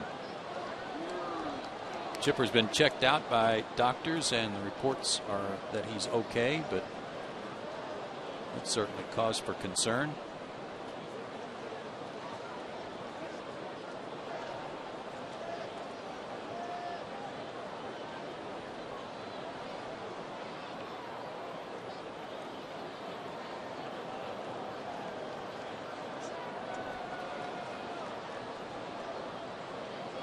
Another 3-2 pitch to Kendall. Tough play for Hernandez. Good play by Hernandez. Inning over. But another. Solo homer by Prince Fielder adds another run to the Milwaukee lead. It's 3-0.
Seventh inning stretch. Milwaukee on top 3-0.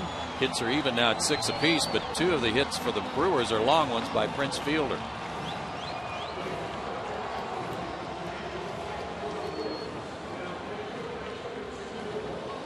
Now 19 consecutive innings without a run for the Braves.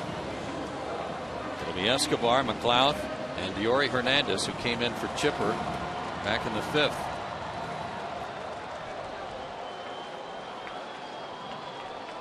We have one move to share with you. Bill Hall is now playing third base. Thank you, Ron. Joe Simpson, Ron Gant with you tonight. Escobar 1 for 3, singled his last time up. Stetter still in there after striking out Kelly Johnson on 3 pitches. And now it's time to take a look at the Georgia Lottery scorecard, brought to you by the Georgia Lottery. Today could be the day. Now could be the inning. 2-1.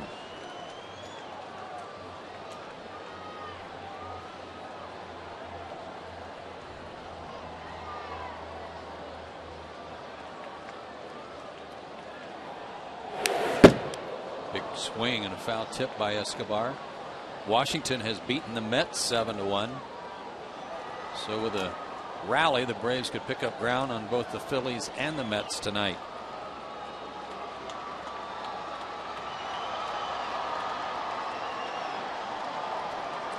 Florida's leading the Giants, and they came into the game just a game and a half back of Atlanta. Hot shot to third, but Hall just into the game makes a good play and throws him out. Ball always finds you, doesn't it, John? It does. It's amazing. Just checking to see if you were alert over there at third base. This ball's hit hard by Escobar, and that's a good play by Bill Hall there. Staying down with it. Hot shot. Pretty good arm over there, too. Nate McLeod tonight has singled, walked, and had a base hit in the 5th inning, but it was taken away after Escobar was thrown out at second base on a force play by the right fielder. So it turned into a fielder's choice, so he's 1 out of 2 with a stolen base.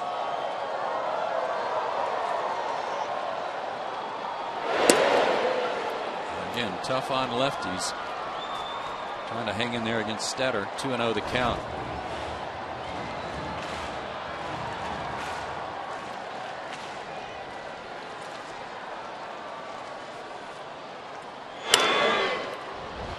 Fouled out of play, and that'll reach the seats. Nate McLeod has more at bats against Stetter than any other Brave because of playing in that Central Division, but only 3, and he's 0 for 3 with 2 strikeouts. Yeah, with a guy cross-firing like that, it's got to be tough on lefties, but he's hanging right in there. Threw that one right at him, and it broke across the inside. It comes from behind you. Uh-huh. Oh, he's way out there towards that first base line, and that ball just comes right across from behind you there. That's got to be tough. Got a piece of that one, but popped it up. Shallow right. Hart coming in. And he's got it. 2 away.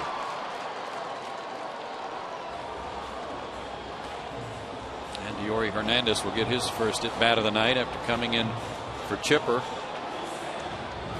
4 for 27 since he was called up.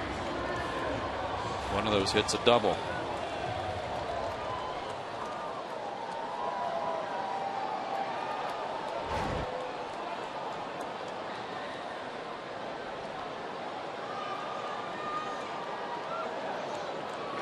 Look out. 1-0. Yeah, you like to see Atlanta just hang in there until you start getting some of your guys back, get Chipper healthy. Of course, Casey Kochman, who we've mentioned before, and Omar Infante, who they really need. An easy play for Cameron. Braves go quietly in the 7th, and you're right, Ron. Got to have all your horses in there, but the Braves blanked again. That's 20 straight innings without a run.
Stuff and too much good stuff here from Prince Fielder again.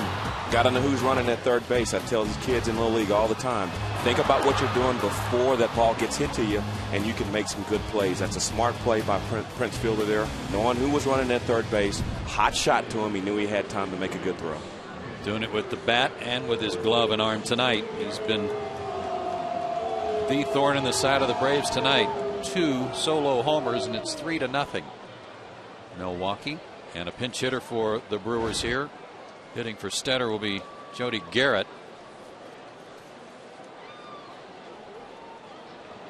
Three for 18 on the year as a pinch hitter.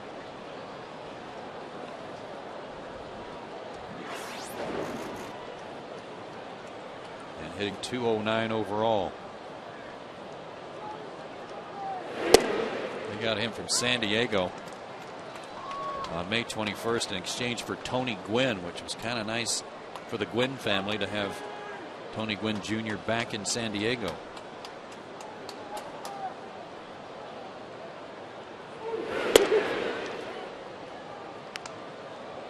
And he's getting a chance to play out there too. Well, he was the guy that hit the first home run and as the first batter in the history of Citi Field in New York against the Mets.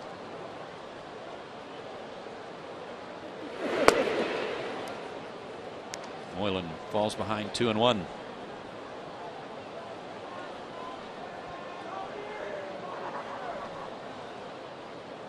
Javi Vasquez, another quality start. 6 innings, 4 hits, and just 2 runs allowed. Did not walk a batter and struck out 7. But he's on the hook for the loss if the Braves can't rally. These pitchers, these starting pitchers, got to be scratching their head.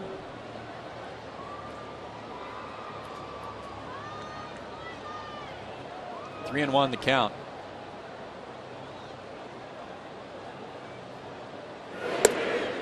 And he walked him. A leadoff walk to the pinch hitter. Back to the top of the order, and Craig Counsell. He doubled in a run in the 6th. We talked about all the injuries, and you know, some of the things that have been tossed around is maybe a Brad Penny from the Boston Red Sox. He threw last night against Texas. 5 2/3 innings, 7 hits and 5 earned runs, and gave up a home run. So, you know, if you're looking at a guy like that, you know, you're going to have to see something a little better than that. Do you think there's much to that? You know, there's rumors get started in baseball all the time. More than likely, no. But you know how the Braves organization is. If they have something in mind, you're not going to know until it happens. And that's just the way they work.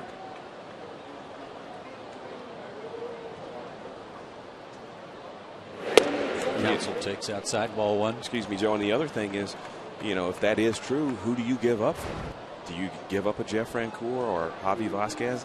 Javi Vasquez is throwing the ball too well for the Braves to let him go right now. They need that starting pitching, especially now that they're not scoring runs. Yeah, I would be shocked if that were the case. As good as Vasquez has been. I know he would be appealing to a lot of ball clubs. Oh my, you know it. I've heard scouts already this year say that they wish they had known he was available. They would have tried to beat the Braves to the punch.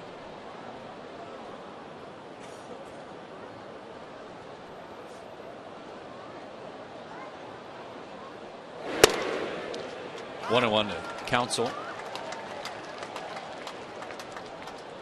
Again, Tommy Hanson tomorrow makes his major league debut, the much anticipated debut at the big league level. He'll pitch against Manny Parra in the wrap up of this series with the Brewers.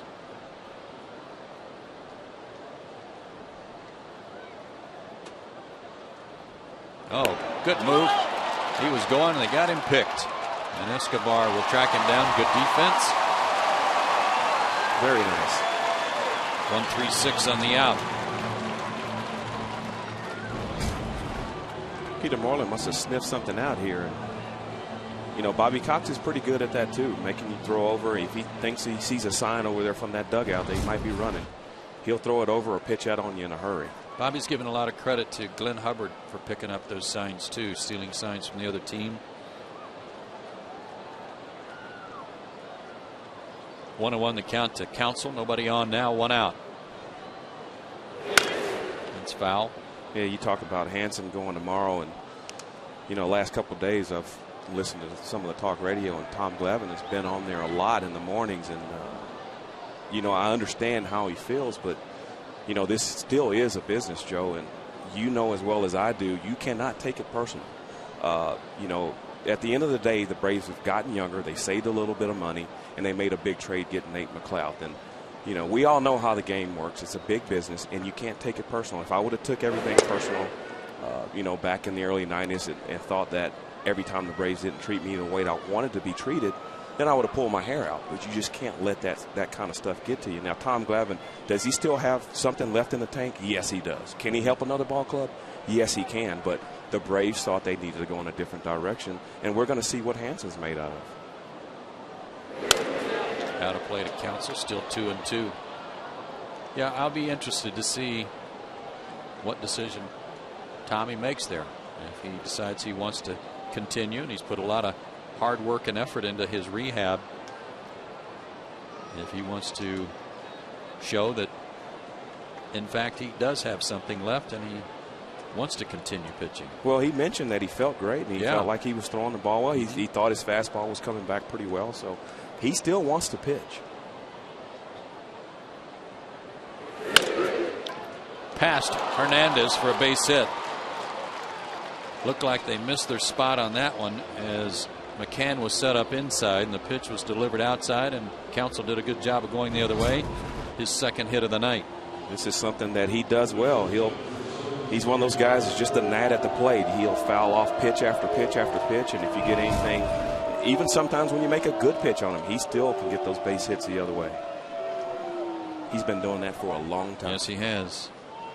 J.J. Hardy, the batter, 0 for 3 tonight. Struck out looking his last time up and didn't like it. 1 for 8 in the series.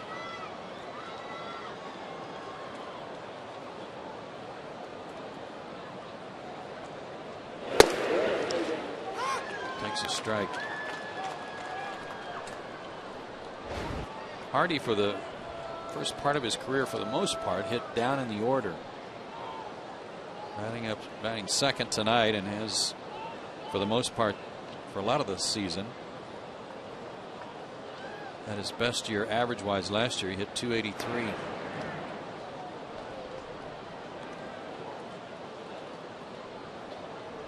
.24 homers, 74 driven in.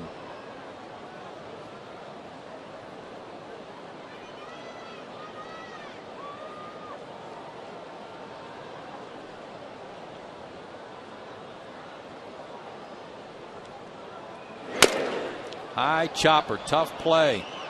Kelly makes it, nicely done. And you can see he was standing pretty much in the middle of the baseline, and when that happens, the base runner, in this case Counsell, has to find a different route to second base. He cannot collide with the fielder. Yeah, this is a good play by Johnson there, because I'm sure he could feel that runner getting really close to him, so he kept his concentration, made the play, washed the ball all the way into his glove, and made a good throw to first. Good concentration. Counsell didn't know which way to go either.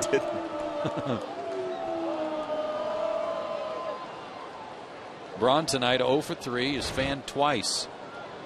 He's 1 for 8 in the series.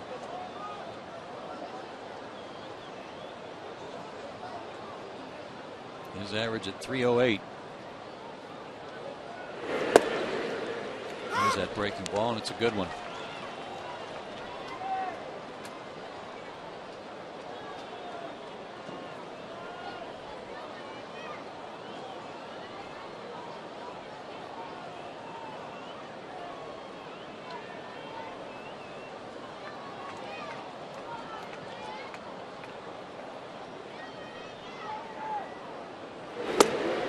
One and one.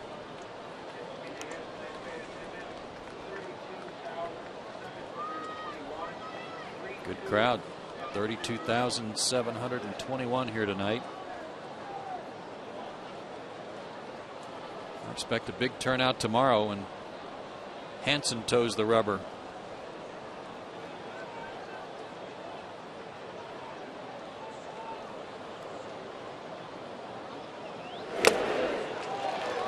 One and two. Good pitch. And that's the location I'm talking about right there, right on the black. You saw that. You mentioned that first pitch slider, and it was out there on that outside corner, and he's staying away from Braun because his power is down and in. And if you throw one there to him, he can hit him a long way. 45 strikeouts on the year for Braun as he stands there.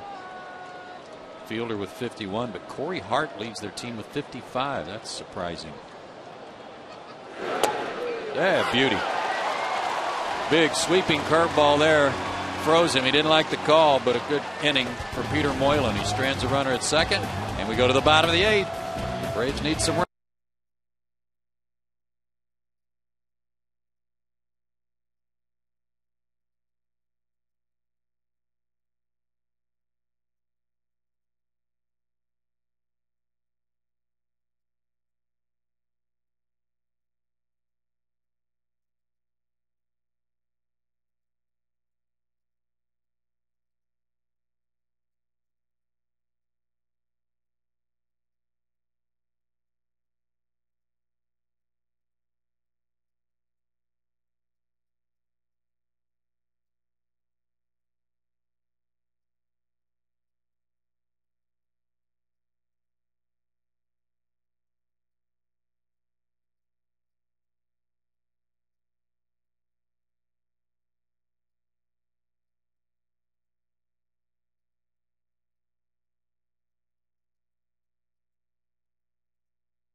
Depot know-how question. It comes from Noah Long in Dunwoody, who wants to know how many options does a player get per year.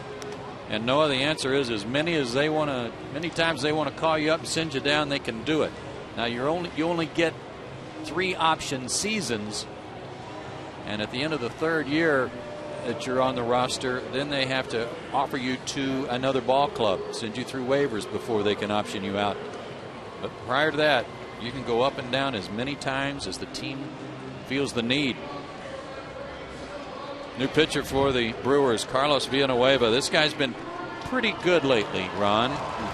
He has 15 strikeouts in his last 9 innings, has not allowed a hit over his last 8 innings, and worked a perfect 9th last night with a strikeout. Yeah, 27 strikeouts in 25 games, and he can rush it up there a little bit. And we talked about this bullpen. These guys are pretty good coming out of there. And of course, Trevor Hoffman waiting in the wings for the 9th if they need him. And the first pitch strike to Brian McCann, who had a triple his last time up. A fly ball to left that Ryan Braun never saw.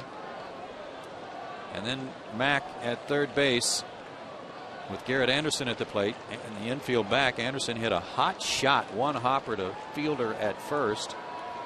And even though he was playing back, he came to the plate and threw out McCann at home. 0-2. The Braves have had some scoreless droughts innings-wise already this year. From May 20th to the 22nd, they went 19 innings without a run. Then from the 25th of May to the 27th, they went 17 innings without a run. And right now they're working on a streak of 20 straight. Let's pull foul. Yeah, that's pretty hard to do, Joe. I mean, a lot of times, more than none, you just accidentally score a run. You know, Yeah. so more than 20 innings without scoring a run. That's saying something.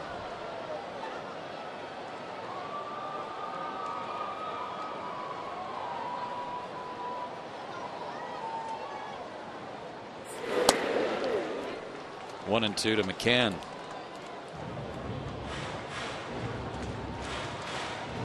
Last run they scored was in the 7th inning of the 7th inning rather, of the first game against the Cubs. Look at the second game against the Cubs. Double by Chipper. Struck him out. Good pitch on a changeup there.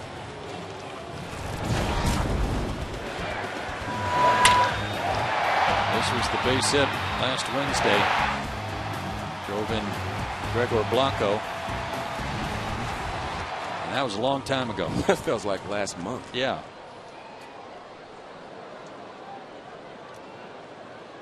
Garrett Anderson, the batter. He has popped up a couple of times and hit that hot smash to first that was turned into a fielder's choice by Fielder. Prince has had himself quite a night. Prince has hit 2 solo homers and made that good play to throw out a runner at the plate.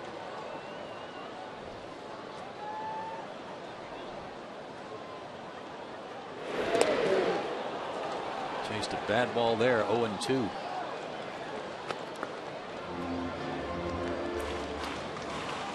Yeah, he really pulled the string on that pitch. Garrett Anderson way out in front of this one.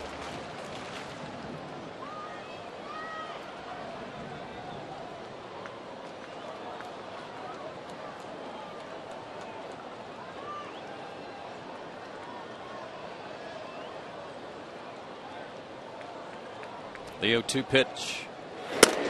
Laid off a high one.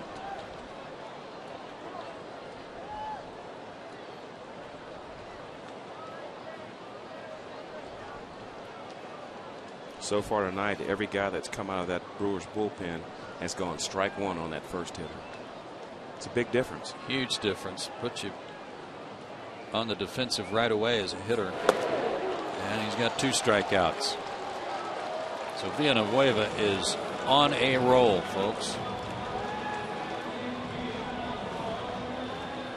At 17 strikeouts in his last 9 2/3.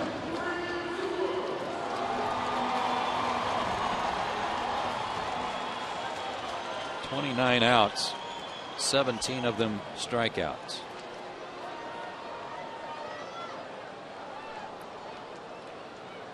Jeff Francoeur is 1 for 2 with a walk. And he sends a drive to center, but got under it a little bit. That'll back Cameron up some, but he's got it. And it's now 21 straight scoreless innings for Atlanta. And we go to the ninth, 3-0 Brewers.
Me as a war. Ashton Kutcher. You tried to kill me with a go-kart. Guess who? Monday at 9 on Peachtree TV. Ninth inning, 3-0 Milwaukee. Braves still can't get a run across. Rafael Soriano will try to keep the Brewers from adding to their lead. He'll work the ninth. His numbers have been very good. In fact, he just keeps getting better all the time since coming back from his arm injury a year ago. 8 walks to 32 strikeouts, but just a 156 average against him and an outstanding ERA of 1.14. And he'll face the man of the night, Prince Fielder, to start the ninth. Fielder popped up in the second, but hit a leadoff homer in the fifth, a leadoff homer in the seventh. And he's now tied for the league lead in RBIs. Might be heads up on that first pitch again. What do you say? Yeah, good idea.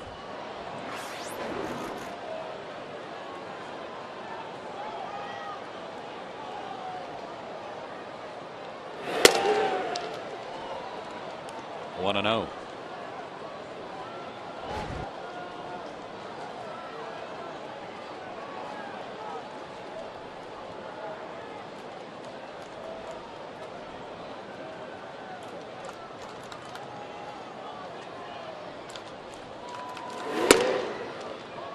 Soriano last worked 4 days ago.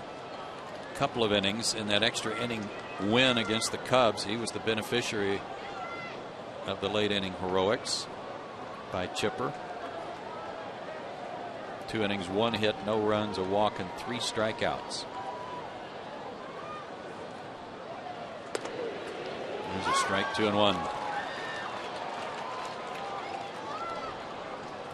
And Trevor Hoffman beginning to throw down in the Brewers bullpen.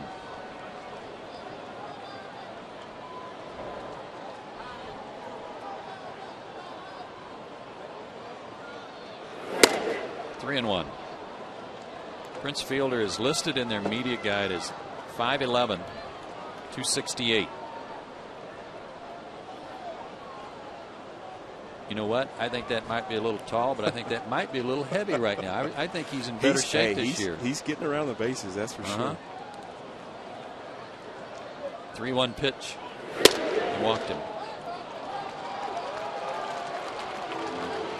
That's not too bad of a walk the way he's swinging the bat right now. I mentioned his last 10 games, how well he's been hitting. Well, he's been slugging .806, and that was coming into the night. So those numbers just went up dramatically. Yes, they did.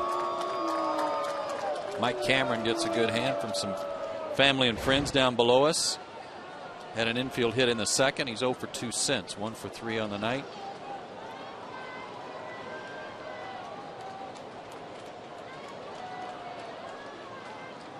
Braves will play behind fielder. Not expecting him to run, but he did swipe 3 bases last year.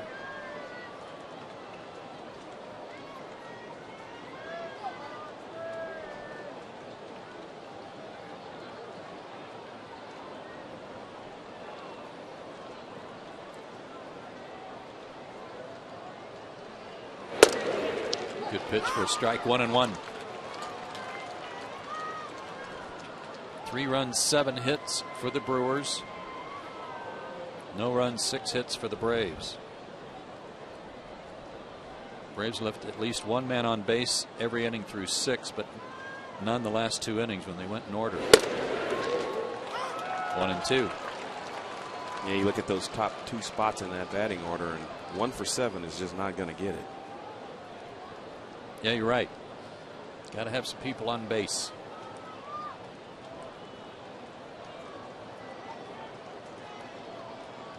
Manny Parra pitches for Milwaukee tomorrow, and of all their starters, he's probably struggled the most. Nice block by McCann there. Keeps fielder at first. 2 and 2. Parra is 3 and 7 and has an ERA of 6.75. And he's a lefty, and the Braves have handled left-handed pitchers pretty well. Yeah, you figure Matt Diaz will be out in left tomorrow night or tomorrow afternoon, and yeah, he's one of those guys that there's not too many lefties can get him out. You know, and he kind of stirs up the offense too. Got him with a breaking ball. Mike Cameron barks at Marvin Hudson, and just got thrown out of the game.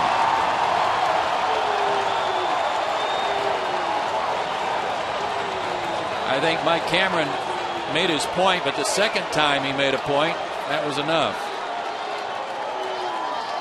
Tim Maka has to come out and separate them. But the Brewers manager just lost his best defensive outfielder.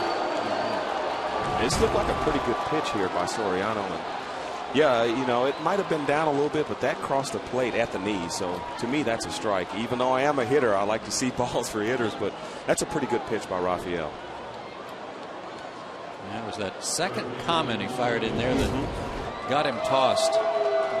You know, 2 strikes, anything close to the plate, you shouldn't let the umpire call you out anyway. I agree. You can't complain on one that's that close to being a strike, and it looked like a strike anyway. Bill Hall gets his first at bat of the night after coming in defensively. Hitting .211 with 4 homers.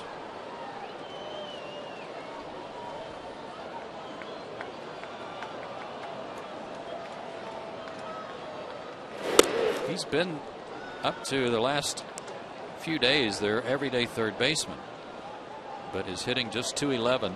I mentioned the 4 homers. He's got 9 doubles as well, but 48 strikeouts and 147 at bats.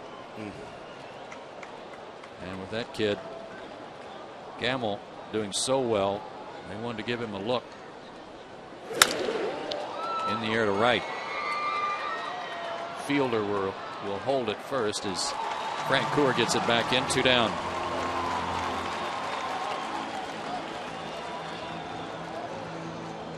Corey Hart will be the batter. He's 0 for 3 and 0 for 7 in the series.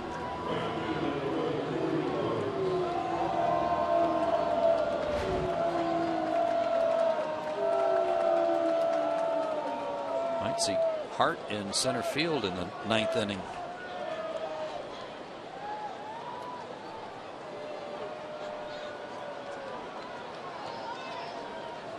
Speaking of the bottom of the 9th, bottom part of the order. Prado, the pitcher spot, and then back up to Kelly Johnson.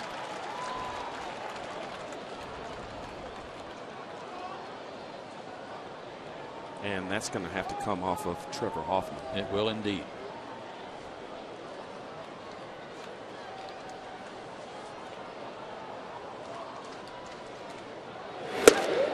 Right by him. 0-2. 94.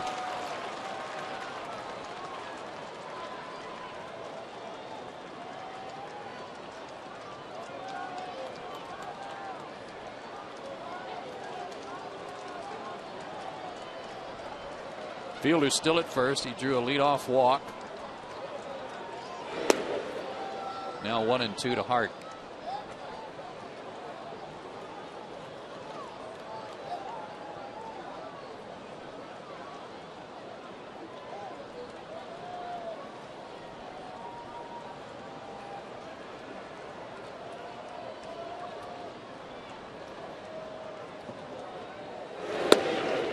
Two and two.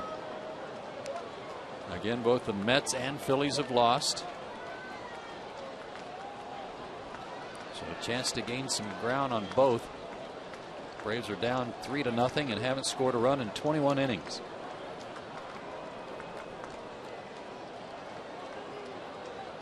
Florida leading 5-2 over the Giants in the 6th. Hard hit to center. McLeod will have to play that one on a hop. Base hit for Hart, first and second. And 2 out for Kendall.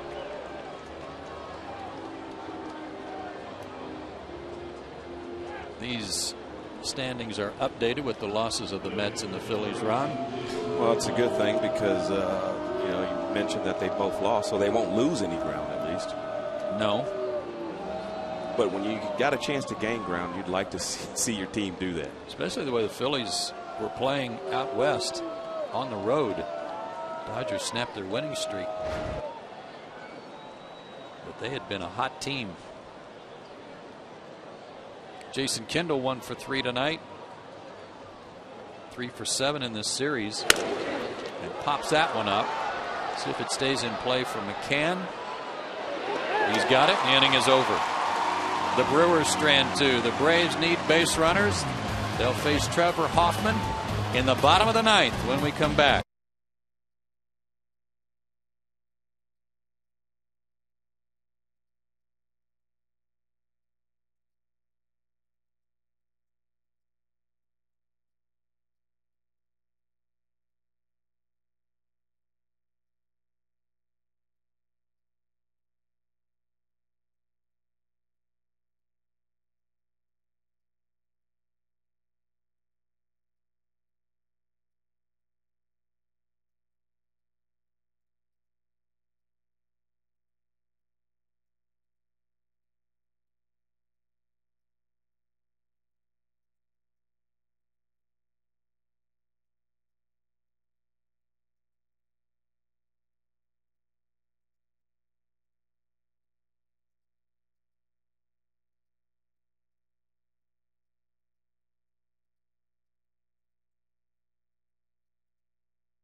We addressed in our opening comments tonight have been updated, and they're still not pretty.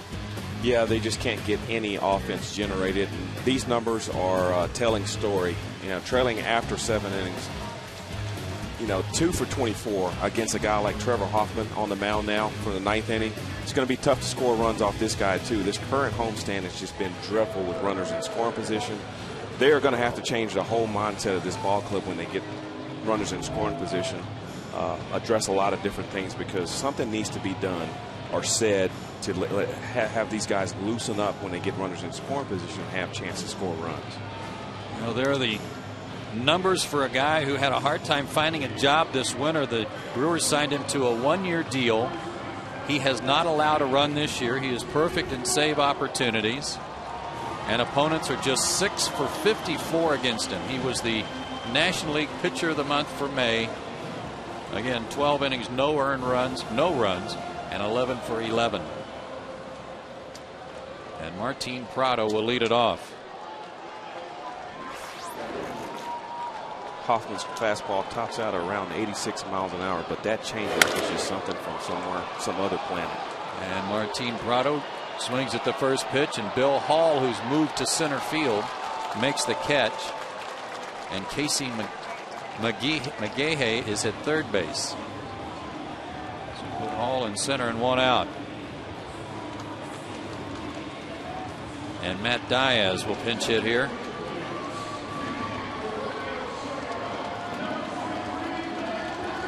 The Braves run unbelievably 40 innings on this homestand, and only 3 times in the 40 innings have they had more than 1 hit in an inning.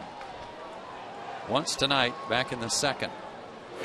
Yeah, Joe, and normally what you would see is hitting is kind of contagious. So once you get that first hit, usually some guys will come right behind you and get some base hits, but they just cannot seem to put anything together. Diaz hitting .274.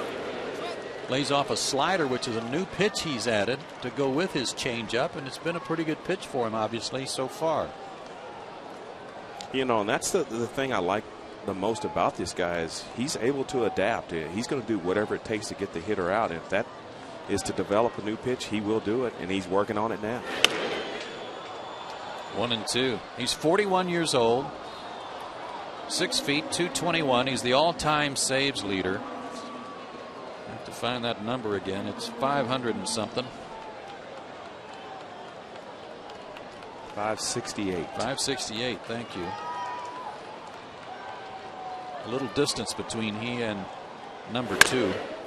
Trouble toward Hardy. Bare hand. What a play. Got him.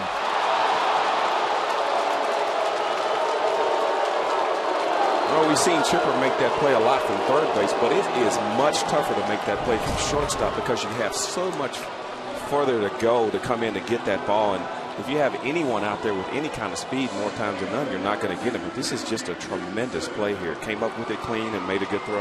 And that ball was down too. He didn't get the ball in mid-hop where he could grab it out of the air. It was down low on the turf. Yeah, that's the most difficult thing about that play is if the ball stays down, you got to stay down there with it, and he did there. Kelly Johnson, the last hope for Atlanta, takes ball 1. It's not like Trevor Hoffman had a bad year last year. He was 3-6, okay. A 3.77 ERA and just 30 saves after having at least 40 for 4 straight years. There's a line drive to center, and there's a base hit. Still alive.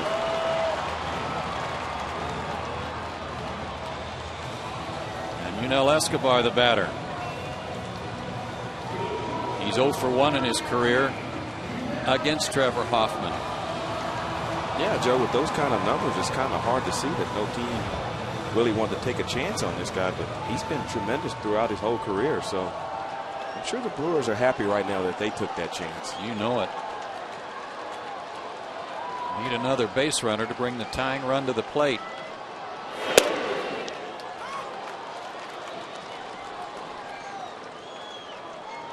Oh, and 1.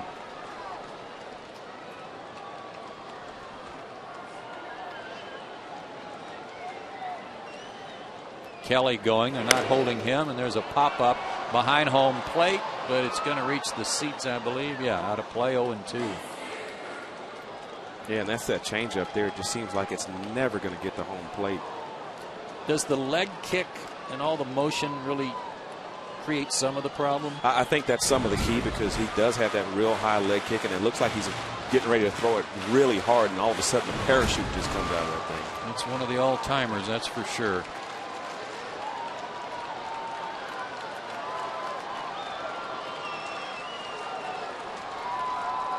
Kelly again running. That one bounces up there, and the count 1-2.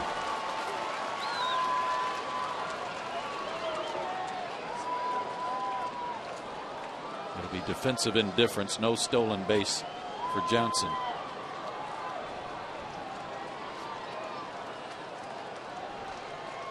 Hoffman looking for his 15th save in 15 tries. And he might get it right here. Hart gives ground. He's got it. And the game is over. And the Braves have been shut out in back-to-back games by the Milwaukee Brewers. Final score tonight, 3-0. As Hoffman comes in and does get his 15th save. And Prince Fielder with quite a night with not only the bat, but the glove.